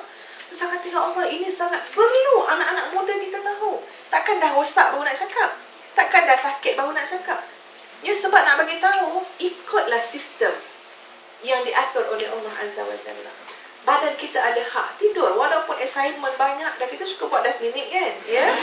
Walaupun assignment banyak dan sebagainya, tolong manage kehidupan kita baik. Jangan sampai masa-masa tak dijaga, hak badan tak diberi, kita beri tekanan, streskan tubuh badan kita, rupa-rupanya dia menyebabkan ketidakseimbangan dalam tubuh badan. Muka cantik tapi moody, ya Allah, menakutkan. Ya, orang lain moody dia 7 hari dia tiap-tiap hari moody dia. Ya, bad mood, bad. Ya Allah, sebab apa? Sistem hormon dalam badan adik-adik yang sangat terkait dengan bagaimana kita menguruskan hidup. Stres. Ya, apa-apa hal semua, ya Allah, feelingnya lain macam. Ustazah nasihatkan adik-adik remaja ni, janganlah terlalu bawa ke perasaan sangat apa yang berlaku. Ya, putus cinta lah kononnya. Ya, ya Allah, tak makan, bawa ke hati, kejap dengar lagu apa? Firman, kehilangan. Sekejap dengar lagu, janganlah ikut-ikutkan saya. Sebab semasa kita tertekan, semasa kita stres, bila kita nak balancekan tubuh badan kita, kelenjar kita mengeluarkan hormon dengan sangat laju. Hormon dikeluarkan. Yang namanya kortisol lah, kalau dekat sini ni ada kan, thyroid dan sebagainya, dikeluarkan. Sebab apa? Dia nak balancekan tuan punya badan ni. Bila hormon kita tu terlalu banyak dikeluarkan oleh kelenjar, sentiasa keluar, kelenjar kita lemah. Umur 35 tahun, kelenjar dah lemah. Bila kelenjar dah lemah, banyak kesan-kesan lain adik-adik. Menopause awal. Ya, lepas tu bila dah asyik marah-marah, banyak sangat kesan-kesan dari sudut psikologi, dari sudut kesihatan tubuh badan, akibat daripada pengurusan kehidupan kita secara keseluruhannya. Sebab tu saya katakan, selalu nasihat dengan anak-anak juga. Nampak anak-anak macam marah-marah adik dia ke, ataupun dia bad mood, selalu ingat, Kak Nur jangan buat macam tu, kakak dah buat macam tu. Sebab kesannya 10 tahun lagi. Lebih baik kita bersabar, bertenang, banyakkan selawat, istighfar banyak-banyak. Jangan sampai nanti kita dah kahwin, kita sakit. Ya, kita umur 40 baru tapi dah tak boleh manfaatkan hidup untuk orang ramai, untuk ummah. Sebab apa? Tak sihat. Jadi sihat jadi satu pakej kecantikan. Yang ketiga, kecerdasan Minda. Minda kena cerdas. Idea kreatif, ya, sangat diperlukan dalam sebuah rumah tangga khususnya. Adik-adik besok akan kahwin juga. Ya, orang yang cantik tu dilihat pada kecerdasannya. Ada orang cantik, tapi bila cakap tentang Palestin, dia kata Israel. Dia kata. Dia bila cakap Israel, dia kata ada kesian dia. Dia muka lawa, tapi kata Israel. Itu Israel, dia bukan Israel. Ataupun adalah benda-benda nama. Bila cakap dia nampaklah tak cerdik dia. Tolong ya, kecerdasan juga menjadi pakej kecantikan. Orang cerdas, isteri yang cerdas sangat disenangi oleh suami. Boleh memberikan jalan ketika suami buntu. Ya, fikiran kita ni, dan itu kena diasah dengan ilmu pengetahuan, kena dibiasakan bertafakur, kena lazimi munaqasyah, ya, wacana dan sebagainya, insya-Allah membina kecerdasan minda. Ya, itu banyak lagi lah mungkin pakejnya, tapi 3 perkara tu di antara yang sangat penting kalau adik-adik memang serius untuk menjadi wanita yang cantik di mata suami lah, khususnya ya, ataupun di mata kaum kerabat kita, sahabat handai kita, wanita ataupun laki-laki sama laki-laki lah. Ya, Ustazah serahkan kembali kepada Syifa. Baik, terima kasih kepada Ustazah. Konklusi yang boleh kita lihat, mudahnya kita ambil prinsip sifatnya adalah kalau kita jaga kelakuan kita sekarang, mencorakkan bagaimana kita nanti. Sama macam bila kita kecil, dia menentukan bagaimana kita besar. Dan bila kita besar, medan kita sekarang ni adalah universiti, maka bila alam perkahwinan nanti, begitu jugalah kita. Kalau jenis yang baru lewat, subuh gajah memanggil, maksudnya bila kahwin pun subuh gajah jugalah. Umpamanya sebegitulah. Okey, baik. Untuk Dai Faizal, soalan yang terakhir, bagaimana untuk kita melihat kepribadian kita tu untuk nak mendepani cabaran-cabaran globalisasi sekarang?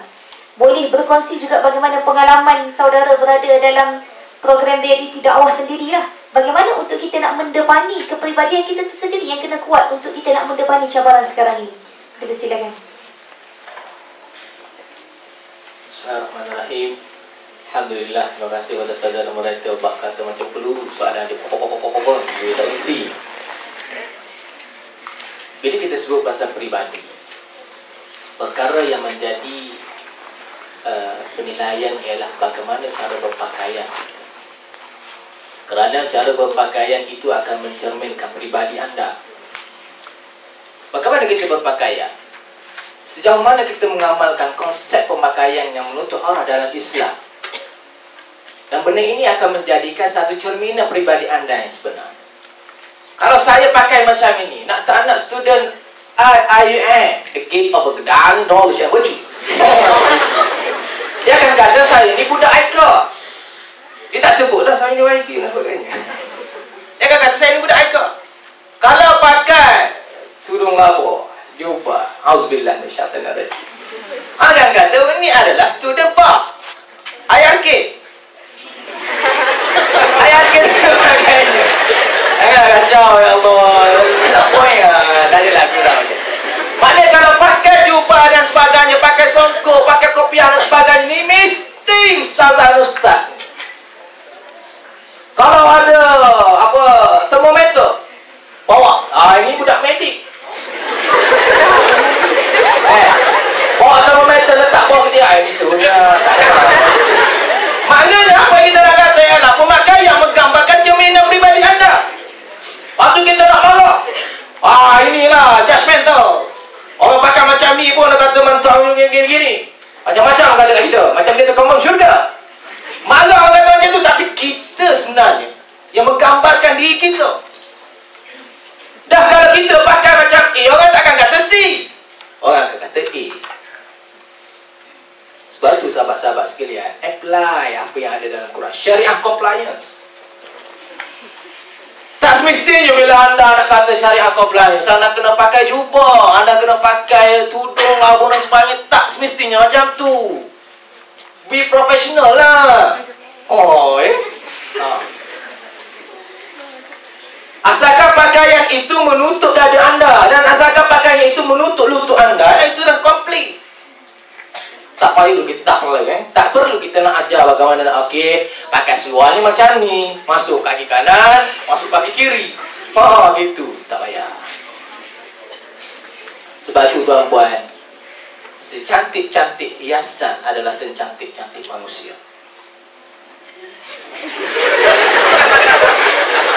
Apa biasa mula-mula akan gelap, lepas tu dia akan menangis. Gitu. Sebab apa Allah kata dalam Quran, laqad khalaqnal insana fi ahsani taqwim. Kita punya judgmental. Alah yang ni tak cantik lah, tak kawan lah yang ni. Yang ni ustazah, kita kawan sikit ustazah. Sengih je ustazah. Yang ni Allah muka dia macam ni, tak payah jadi geng kita lah. Yang ni tak pakai spek bukan geng kita. Yang ni tak cantik bukan geng kita. Siapa anda untuk menentukan kecantikan berdasarkan pemakaian beliau? Who are you? Allah telah menyatakan dalam Quran, laqad khalaqnal insana fi ahsani taqwim. Semua manusia itu elok sebaik-baik ciptaan, dan manusia itu adalah cantik. Tidak ada yang tak cantik. Tetapi bila masuk pada pandangan manusia, ini cantik, ini tak cantik. Begitu teruk pandangan manusia. Kesan dia, ya Allah, psycho boh. Psycho, dia kata Allah tak semak oh. Anak biasalah dia kata anak ni, ada orang kata semak, ada orang kata tak semak.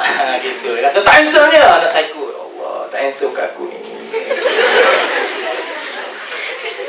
Sebab tu kita budak, kita belajar-belajar belajar-belajar IUM kena tahu secantik-cantik hiasan adalah secantik-cantik manusia. Sebab itulah ada yang keluar video tu kan, apa? Macam comel je, macam comel je. No comment. Mungkin dia perlu datang ke program ni. Dan secantik-cantik manusia adalah secantik-cantik akhlak dia. Manusia dia cantik tapi akhlak tak cantik, bagaimana? Kita kena bentukkan peribadi yang hebat. Bagi saya, kita kena bentukkan peribadi Al-Quran. Biar apa yang kita buat, biar apa yang kita pakai, biar apa yang kita lakukan berdasarkan based Al-Quran dan Sunnah. Baru kita tahu bila orang tanya kita nak syurga atau neraka, kita kata nak syurga. Biar ada peribadi Quran. Biar tahu bila kita buat macam ni, Quran kata macam mana. Bila kita buat macam ni, Quran kata macam mana. Bila kita pakai macam ni, Quran kata ya atau tidak. Tetapi bila kita masuk kepada application, bila kata pakaian macam ni tidak dibenarkan oleh Al-Quran, pakaian itulah yang akan jadi trend. Ini bukan kata kita nak malu berpakaian, tak. Tapi sekiranya benda ini, sebab itulah ada seorang scholars mengatakan, kalau kamu nak melihat Islam, kamu jangan lihat umat dia pada waktu ini. Sebab apa? Sebab umat dia lah yang mencetuskan fenomena orang kata, ya Allah, inikah Islam sebenarnya? Sungguh sedih. Sungguh sedih. Saya pernah berprogram di Rawang, buat satu program muhasabah dengan adik-adik Form 3 sebelum dia ke PMA 2 tahun yang lepas. Bila kita buat slot muhasabah, kita tanya pada adik-adik, adik-adik, siapa yang pernah isap rokok? Yung, semua angkat tangan. 2-3 orang tak angkat tangan. Siapa datang? Siapa pernah minum arak? Semua angkat tangan. Muslimat separuh angkat tangan, separuh tak angkat tangan. Muslimat pun menarik. Last kali question yang paling common, siapa pernah dahaka ibu bapa? Semua angkat tangan. Sebab apa? Sebab tidak ada peribadi Al-Quran. Akhlak tak ada. Kalau anda pandai di dunia tapi anda kurang pandai di akhirat, who are you? Ketuk dada tanya. Gitu kan. Masa ada berapa minit lagi?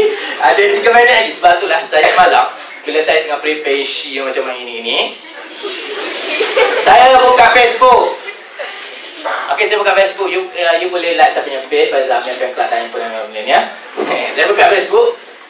Terkejut saya melihat satu video. Seorang remaja, couple, lelaki perempuan, umurnya lebih kurang 17 tahun. Saya tengoklah video tu, orang kata ada peluk-peluk, ada cium-cium, saya nak tengok. Saya tengok video tu. Tengoklah anak cerita ni. Bukan marah, sayang.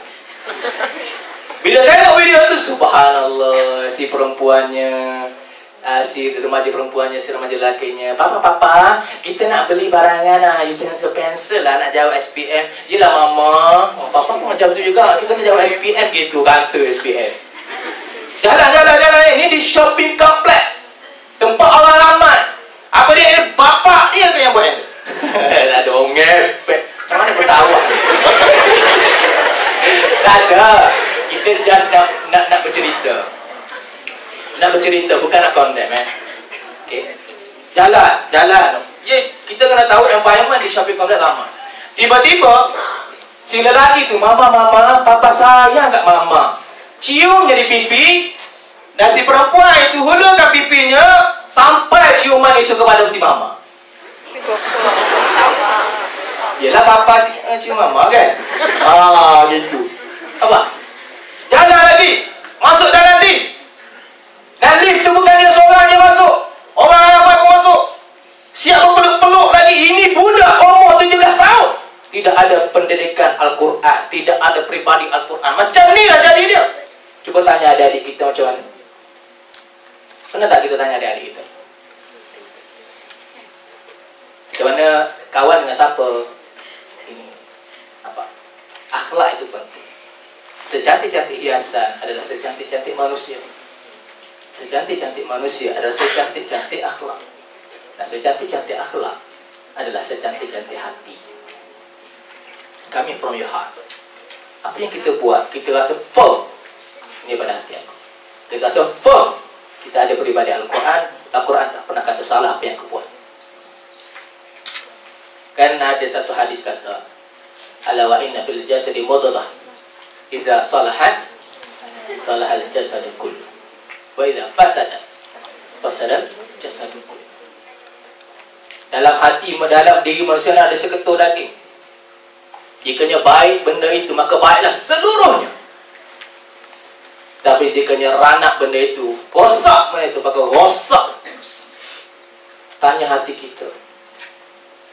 Subhanallah, cara berpakaian kita itu, kita nak tunjuk kat siapa sebenarnya? Hiasan yang kita kenakan pada diri kita, kita nak tunjuk kat siapa sebenarnya? Cuba tanya hati kita. Kadang-kadang gitu.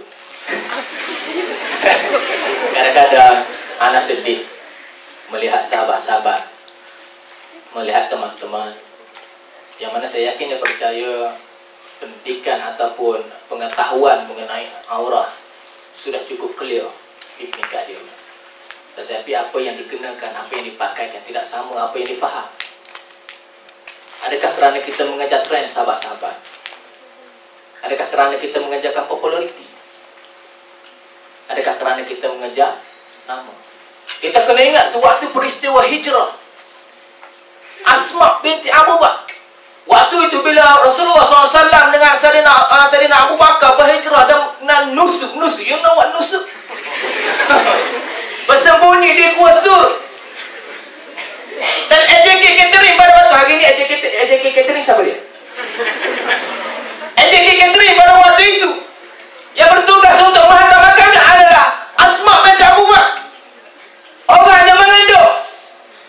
Risiko untuk gugur kandungan dihentam oleh kafir Quraisy cukup tinggi. Tapi bila nak memperjuangkan dalam Islam, bila nak syariah compliance, tidak ada bantahan untuk menghantar makanan kepada Rasulullah dan Sayyidina Abu Bakar. Bila kita tanya pada kita sendiri, tak mengandung pun, tapi nak suruh pakai tutup aurat dengan elok dia, tak boleh. Sabar-sabar. Cuba tanya kita sendiri. Ingatlah, secantik-cantik hiasan adalah secantik-cantik. Secantik-cantik manusia adalah secantik-cantik. Secantik-cantik akhlak adalah. Allahu a'lam. Assalamualaikum. Waalaikumsalam warahmatullahi wabarakatuh. Rasa macam berada di ceramah rapat umum. Betul tak? Terketuk hati kita sebelah dalam berada. Tapi tak apalah, yang penting input yang kita ambil. Masing-masing punya style dalam berdakwah. Yang penting kita memainkan peranan kelebihan yang Allah berikan kepada kita tersebut. Okey, dalam masa yang terhad ini, saya bukalah ruang yang ada sekarang ni untuk bertanyakan soalan kepada panel kita pada malam ini. Di sebelah kanan dan sebelah kiri ada mic. Ataupun kalau tak guna mic, kalau dengar suara pun boleh dipersilakan. Okey, sister yang belah sana, silakan.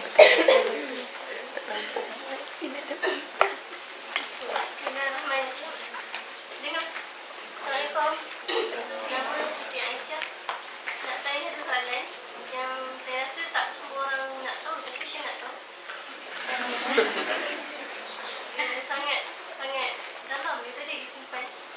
Macam mana nak cantik sebagai seorang ibu?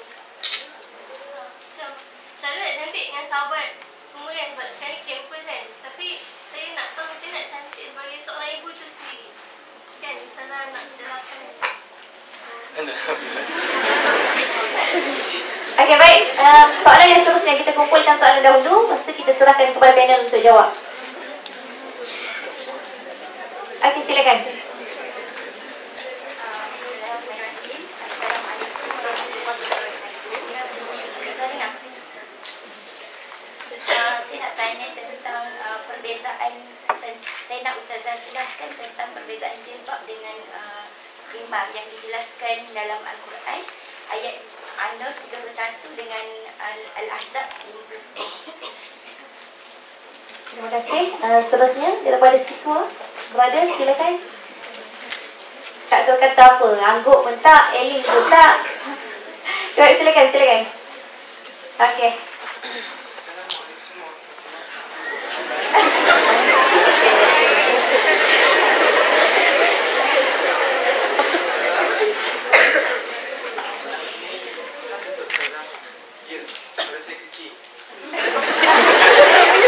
Orang kecil tapi hati besar ke?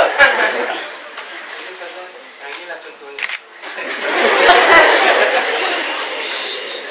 Juga muslimin yang dalam keadaan anugerah yang Allah bagi macam ni keadaannya. Jadi macam mana salah dengan salah. Lepas tu dalam surah Ali Imran, surah sebelah kanan bahagian tengah. Allah sebut zina lin-nasi min syahwati min an-nisa. Ustazah, apa dia?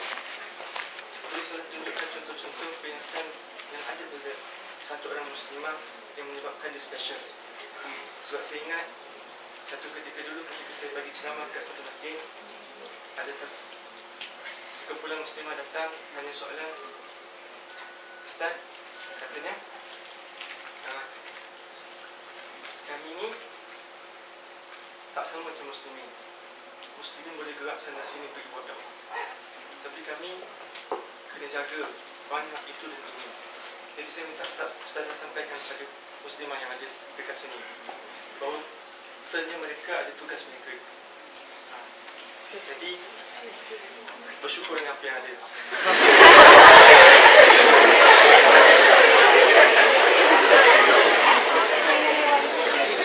Muslimat ada keistimewaan mereka sendiri. Kamu tak sama macam kami muslimin. Bagaimana kita sebenarnya keluar? Kalau nak minta tunjuk ajar tu, minta tunjuk ajar bila kamu ada suami. Baik, saya rasa kita serahkan dulu kepada Ustazah. Sungguh saya pun sayu dengan soalan. Baik, terima kasih kepada yang bertanya soalan daripada sister tadi 2, 3. Ustazah rangkumkan terus untuk jawab soalan. Silakan. Terima kasih adik-adik, siswa dan siswi. Ustazah sungguh terharu sekali dengan soalan daripada saudari Aisyah. Yang Ustazah sifatkan sepanjang Ustazah berada dalam dunia dakwah, ini di antara soalan yang terlalu istimewa dan bagus. Tepukan sikitlah pada Aisyah. Soalan dia, bagaimana untuk saya cantik sebagai seorang ibu? Subhanallah. Ya, Ustazah sampai terfikir. Ustazah ada ibu kat sini kan? Ada ibu lain kat sini? Ada anak, ya? Jadi terfikir, ya Allah, bagusnya skop dia. Cantik sebagai seorang ibu. Adik-adik sekalian, dah jadi ibu lah paling payah nak mengekalkan kecantikan. Betul? Berapa ramai orang dah kahwin, anak pinak kata, dulu dia memang lemah lembut sangat. Ya, sebelum kahwin. Suami yang cakap tu dia kata, ya Allah, si mama tu, ni baru mama betul ya. Si mama tu sebelum kahwin pijak semut tak mati. Dah kahwin hari-hari wacar pagi. Itu suami boleh komen isteri macam tu, nak bagi tahu. Betul, ketika mana kita dicabar dengan ujian yang sebenar dalam rumah tangga, dengan tanggungjawab, kita akan tahu original kita tu macam mana. Macam mana image kita, personality kita boleh berubah. Untuk mengekalkan kecantikan sebagai seorang ibu merupakan satu cabaran sangat. Yang pertama sekali, Ustazah ingin menjelaskan juga kecantikan sebagai seorang ibu dari sudut yang paling besar, iaitu sudut akhlak. Ibu yang boleh mengekalkan akhlak yang mahmudah, yang mulia, insya-Allah tetap menawan kalbu di mata anak-anak. Semakin kita jadi ibu ni makin lama makin tua. Dia nak bergantung dengan muka cantik memang tak ada dah lah. Ya, umur dah 50 tahun besok tak dapat nak diampu-ampu dah pipi tu. Ya, tak dapat nak ditopang-topang dengan tiang dah. Memang dia akan jadi kendur. Iaitu sunnatullah, sunnah alam ni macam tu. Pakailah botok ke apa, orang tahu umur kita berapa. Betul tak adik-adik? Ustazah letakkan seorang umur 17 tahun, yang seorang umur 45 tahun. Walaupun umur 45 tahun, berkilat pipi dia macam telur. Ya. Yang sebelah ni umur 17 tahun tak pakai makeup apa. Kenal tak mana 17 dan 45? Tahu. Air muka dia tahu. Tapi nak mengekalkan kecantikan sebagai ibu dari sudut akhlak. Bila sebut akhlak, Ustazah khususkan lagi tentang lidah, lisan, percakapan. Berapa banyak ibu-ibu yang cakap suka hati dalam rumah. Betul kan? Dia rasa nak marah, cakap je. Ibu yang boleh mengawal lisannya, mengawal lidahnya, itulah ibu yang mengekalkan kecantikannya. Ustazah ada seorang sahabat masa dekat Jordan dulu. Ibulah, seorang ibu, isteri kepada seorang profesor. Kami selalu pergi rumah dia. Dia kalau marah anak dia, dia tetap mengekalkan kata-kata yang baik. Tapi dia menjerit jugalah sebab tension kan, ya. Tapi ayat dia baik. Itu lebih baik daripada kita menjerit ayat tak elok, betul tak? Dia marah anak dia, nakal-nakal. Kemudian lelaki kecil ni, ya, dan lelaki biasa nakal macam kecil. Dah besar dia baik ni, ya. Anak dia nakal, dia akan kata, Aslahakallah ya walad, Aslahakallah ya walad. Dia menjerit sebab nak meluahkan juga geram tu. Tapi ayat dia bagus. Dia kata apa? Semoga Allah menjadikan kamu anak yang saleh, wahai anak laki-lakiku. Sebab tu kalau saya ceramah dengan ibu-ibu, dah sungguhlah dia hafalkan Aslahakallah ya walad. Sebab kalau nak cakap Melayu dia terlampau panjang. Ya? Anak kita manjat dengan orang tu, usia dia, kita ni semoga Allah letak-letak dengan habis kita doa. Dia baik-baik hafalkan dia punya Arab. Aslahakallah ya walad. Laju. Aslahakallah ya walad. Semoga Allah jadikan kamu anak yang soleh. Itu nilai kecantikan kita. Kita boleh mengekang nafsu kita. Kita boleh mengekang kemarahan kita. Kontrol diri, emosi sangat penting. Muka cantik macam mana pun, tapi kalau bangun pagi pok-pek, ya, sampai ke malam, bila mak pergi ceramah, anak-anak semua suka hati. Ya agak lama lah ceramah ustazah tu dia kan dia aman rumah kita. Bila mak tak ada. Kalau sampai tahap tu pada ustazah tak ada apa yang cantik. Ya, yang kedua, kecantikan seorang ibu terletak pada qudwah hasanah yang dia tunjukkan. Suri teladan. Cakap banyak pun tak guna lah rumah tangga ni. Betul sangat. Dia bercakap banyak ni memang pening anak dengan suami kita. Cik cakap, ceramah tak habis-habis. Ceramah UAE lagi, ceramah dalam rumah lagi. Cukup-cukup dah bercakap. Tunjuk terus, tunjuk.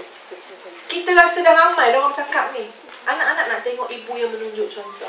Kita duk kata tentang Nabi Muhammad, tentang Ummahatul Mukminin. Betul, itu contoh. Tapi mereka tak nampak. Nak cari juga mana dia umat Muhammad yang boleh menunjukkan, memudahkan, biar mereka merasai ketenangan tersebut dengan seorang ibu yang boleh implement sungguh apa yang dia faham tentang sunnah Nabi SAW. Itulah ibu yang sangat cantik, ibu yang sangat mahal.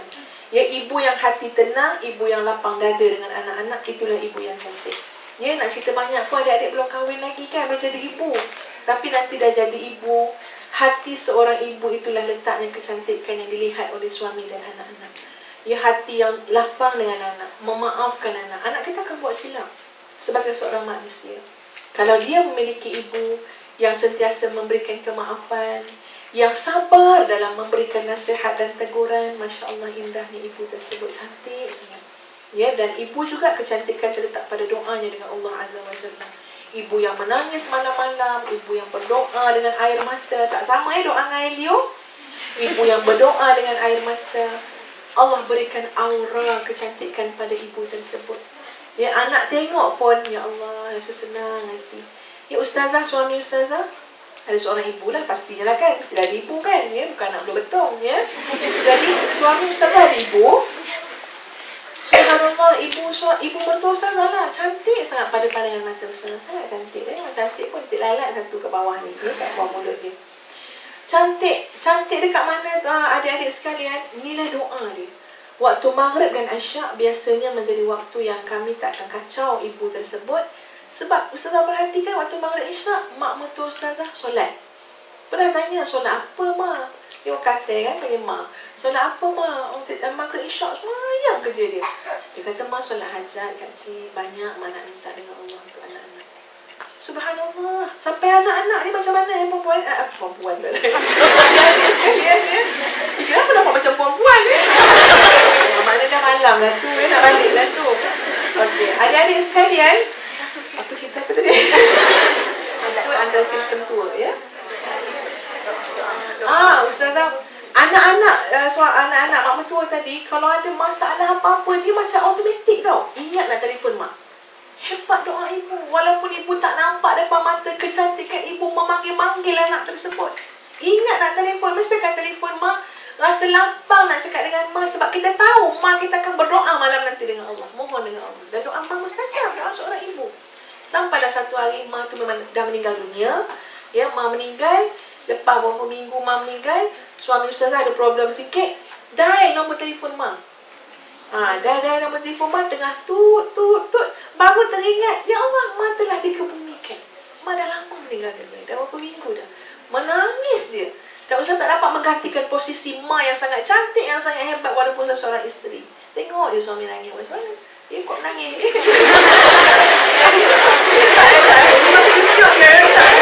Macam kan? Suami menangis kan, tengok je. Ya Allah, sedihnya. Nak buat macam mana? Sebab kita pun tak tahu nak cakap apa. Itu mak dia special sangat. Dia kata, ya Allah, selama ini kekuatan hidup dia ada pada doa seorang ibu.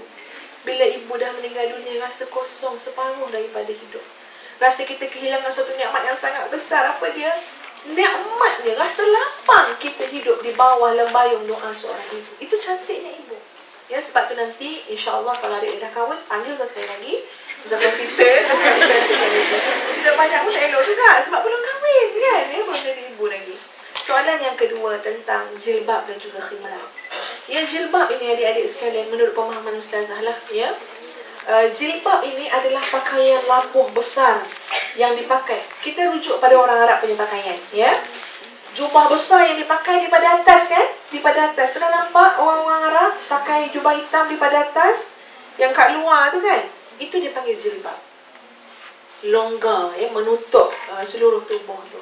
Adapun khimar ialah tudung kepala.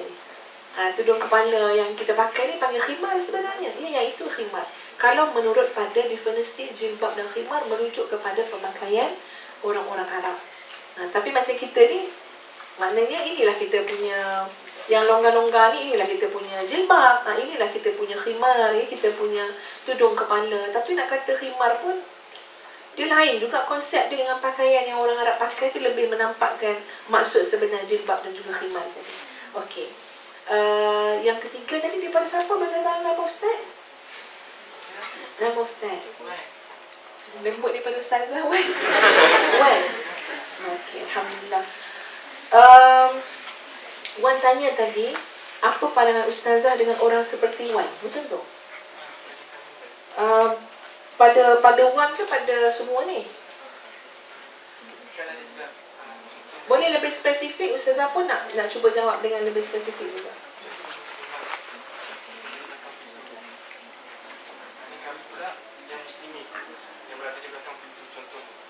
Belah sini pintu siapa? Belakang pintu, sebelah sini pintu siapa dia? Muslimah kan? Okey. Macam ni lah ya adik-adik sekalian. Ustazah general kan ya, baik muslimin, baik muslimat, masing-masing ada daya tarikan tersendiri. Ya. Jangan main-main, daya tarikan muslimin juga. Wah, tak kurang hebatnya juga menjadi fitnah kepada para muslimah. Contoh ya, muslimin-muslimin yang sejuk, mata memandang, tolong jaga diri elok. Kadang-kadang kita jadi kegilaan para muslimah dekat UIA ni, ya. Dengan apa ni, dengan cahaya-cahaya tu muka kita tu ya. Jadi kita pandai-pandai menempatkan diri kita ya, pandai-pandai jaga diri. Ada pun kadang-kadang diberikan contoh macam Wan, Masya Allah Wan akhlak nampak zuhur orang kata ya. Nampak suara pun tak menengking-nengking kan. Ustaz Faizal tak menengking juga kan. Apa ni? Suara pun ya lembut. Alhamdulillah, itu satu kurniaan Allah. Ya, kita ni adik-adik ya, adik-adik sekalian jangan komplain apa benda yang Allah bagi. Kita cari sudut yang baik ya, yang positif. Jadi pada Ustazah, aku tak tahu cakap apa ya, belakang pintu, depan pintu ya. Pada Ustazah, jaga diri ikut pada keadaan kita. Yang penting tadi, niat kita dalam melakukan sesuatu. Jadi, setiap orang ada kelebihan dan ada kekurangan. Sudut kelebihan kita tu manfaatkan ya, bukan ambil kesempatan. Dan kena jaga-jaga tengok kat diri saya ni apa yang jadi fitnah agak-agak ni. Setiap wanita ni walaupun kita tengok macam-macam jenis, masing-masing tu ada daya tarikan tersendiri. Tolong jaga baik-baik daya tarikan tu, jangan disalahgunakan. Ada wanita-wanita yang ketegasan dia menjadi daya tarikan. Jadi sebab tu benda ni bergantung dengan niat. Ya, niat tu akan menunjukkan kesan kepada sesuatu. Baik, soalan awal tentang wanita yang tanya kan, ya. Kalau lelaki-lelaki boleh pergi berjihad, ya. Okey, ada pun wanita, perkara ini pernah ditanya oleh Nabi SAW, pernah ditanya oleh seorang sahabiah, seorang wanita kepada Nabi. Dia kata, macam mana ya Rasulullah, lelaki dapat pahala masuk syurga dengan pergi berperang dan sebagainya, kami ni tak ada kesempatan ke? Kami ni macam mana? Maka Nabi SAW menyebut ketaatan seorang perempuan kepada isterinya, ya, solat kepada suaminya, ada malam sungguh tadi ya, kepada suaminya, jaga solat 5 waktu, uruskan rumah tangga, itu telah menjadi, maknanya telah menjadi sama tahap juga dengan laki-laki.